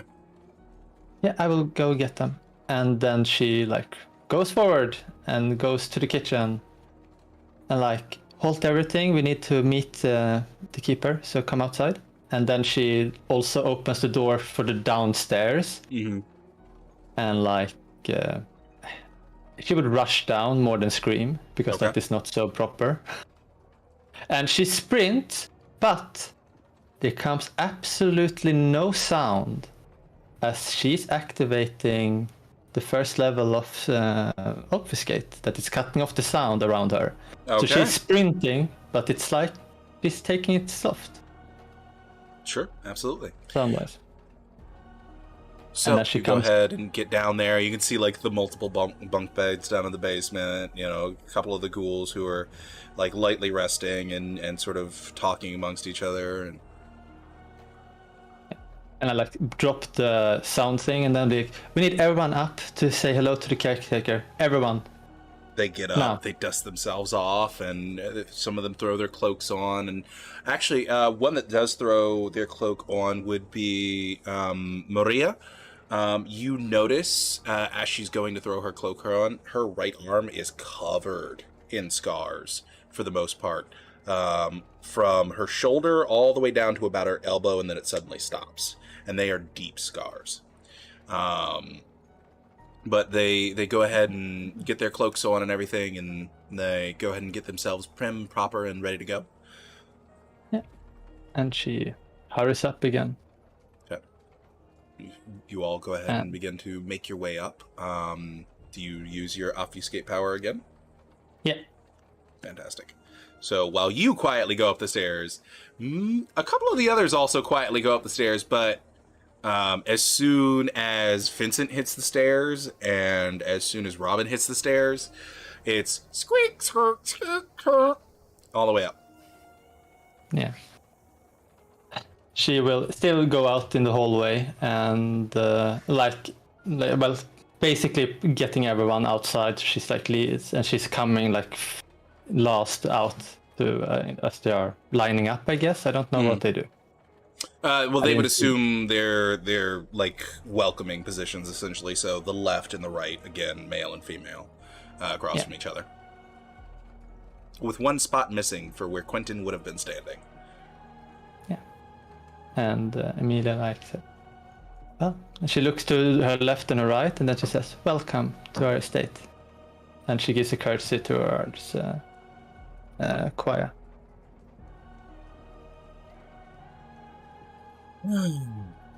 Very well.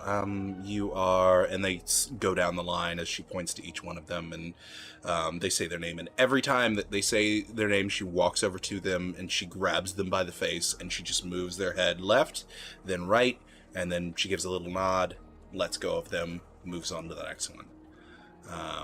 And she does that until she finally gets to you and goes, "And I know you." Very well. You are dismissed. Continue your duties. He nods to the other ghouls as they, One thing. You will refer to me only as the mistress. People tend to fuck up my last name, so just say the mistress. It'll be fine. Continue your duties.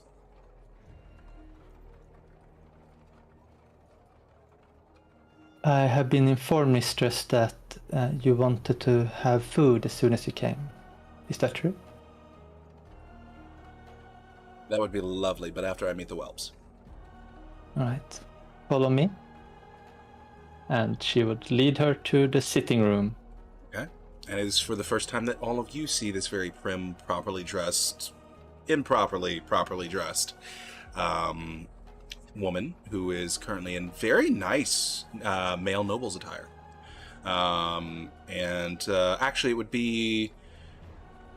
Oh, it would be mostly black with like dark blue accents here and there. Isabella would kind of stand up to greet her. She shifts her spectacles a little bit as you stand up. Isabella of Montfort? Isabella I of believe. Montfort. Yes. Yes. Victor? Victor was grabbing for his crutch to stand up and then realizing it's not here. Mm-hmm. So he sort of awkwardly tries to get up and probably almost falls over because he doesn't remember how to stand without it. Right. At that point, suddenly, sort of nods, yes. Good to meet you. Miss... You can just call me the mistress. It's fine. All right, mistress. And you are the maiden? She bows her head into a deep curtsy. Pleasure to meet you, mistress. She sort of pauses and takes like a deep glare at you and just slowly works her way from head to toe with you.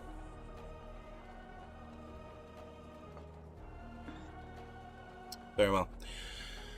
I am going to be the progenitor for this lovely little coterie. So, that means you will all be receiving schooling from myself and also my lovely assistant, Amelia. I am That's a courtesy. assuming you probably already started without me. Yes, mistress. I hope I didn't overstep. I would like you... Question, storyteller to Azzy. Oh. Would Amelia dodge a backhand? She would clearly make like her foot will shift, like she reflex, and then she would just lift her head and she will take it. Okay. You are backhanded. Not very hard, but you are backhanded. And she just does a curtsy and just looks down and waiting for if she wants whatever she's going to do afterwards. Well, as I understand it, Isabella, you are a member of the La Sombra, yes? I had not heard that term, to be quite honest. Good. And I take it, Victor, that you are a member of... Well, I say a member of, but sort of an offshoot of, seeing as you are a cup, of the Tremere, yes? We've talked about them. I had no idea. Good. And for the lovely maiden... You're gonna age well. Cappadocian.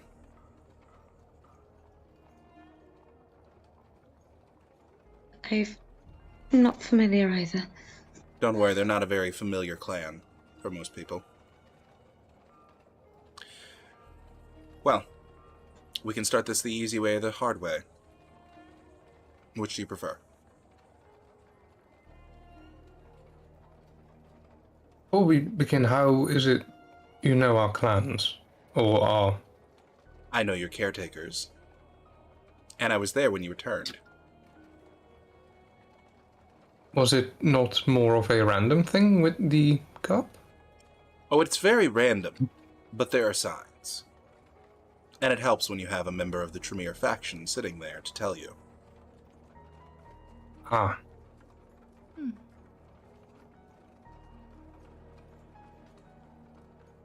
Well, I suppose throw us into it.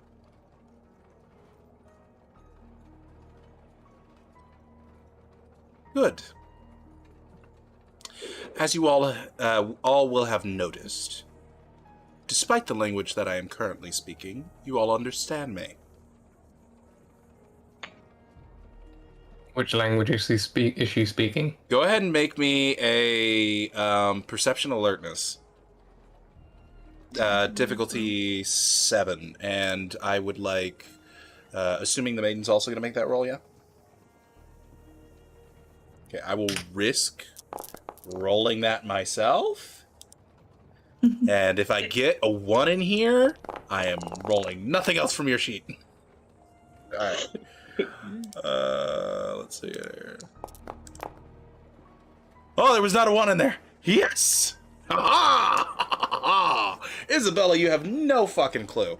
But for Victor and the maiden, there's a faint mumbling in the background that that your brain just in some way recognizes as Greek.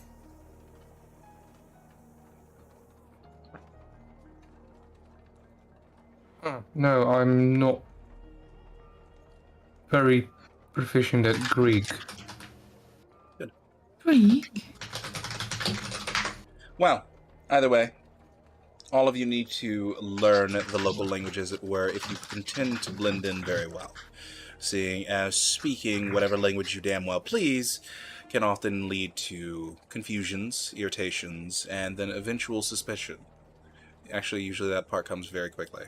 So, first things first, we do not sit here and we do not talk about, oh, I'm a vampire, here's my vamp daddy, here are my issues. No, we go over something very basic and very much needed, language lessons for the uninitiated. For those of you who actually speak the language in the area, you will be my assistants in this, for those who don't. But you will also be learning something, and that is to make sure that you are speaking the appropriate language when it is required. Know when your coterie members shift in languages, so that even if you understand them, you do not reply, nor do you react when they say something shocking, grotesque, or otherwise. The lessons begin now. And that is where we are going to end this session of Children of the Cup, the Shadow Renaissance. Thank you all so much for coming out. We greatly appreciate you, and we hope to see you guys on the next one. Adios. Adios. Mm.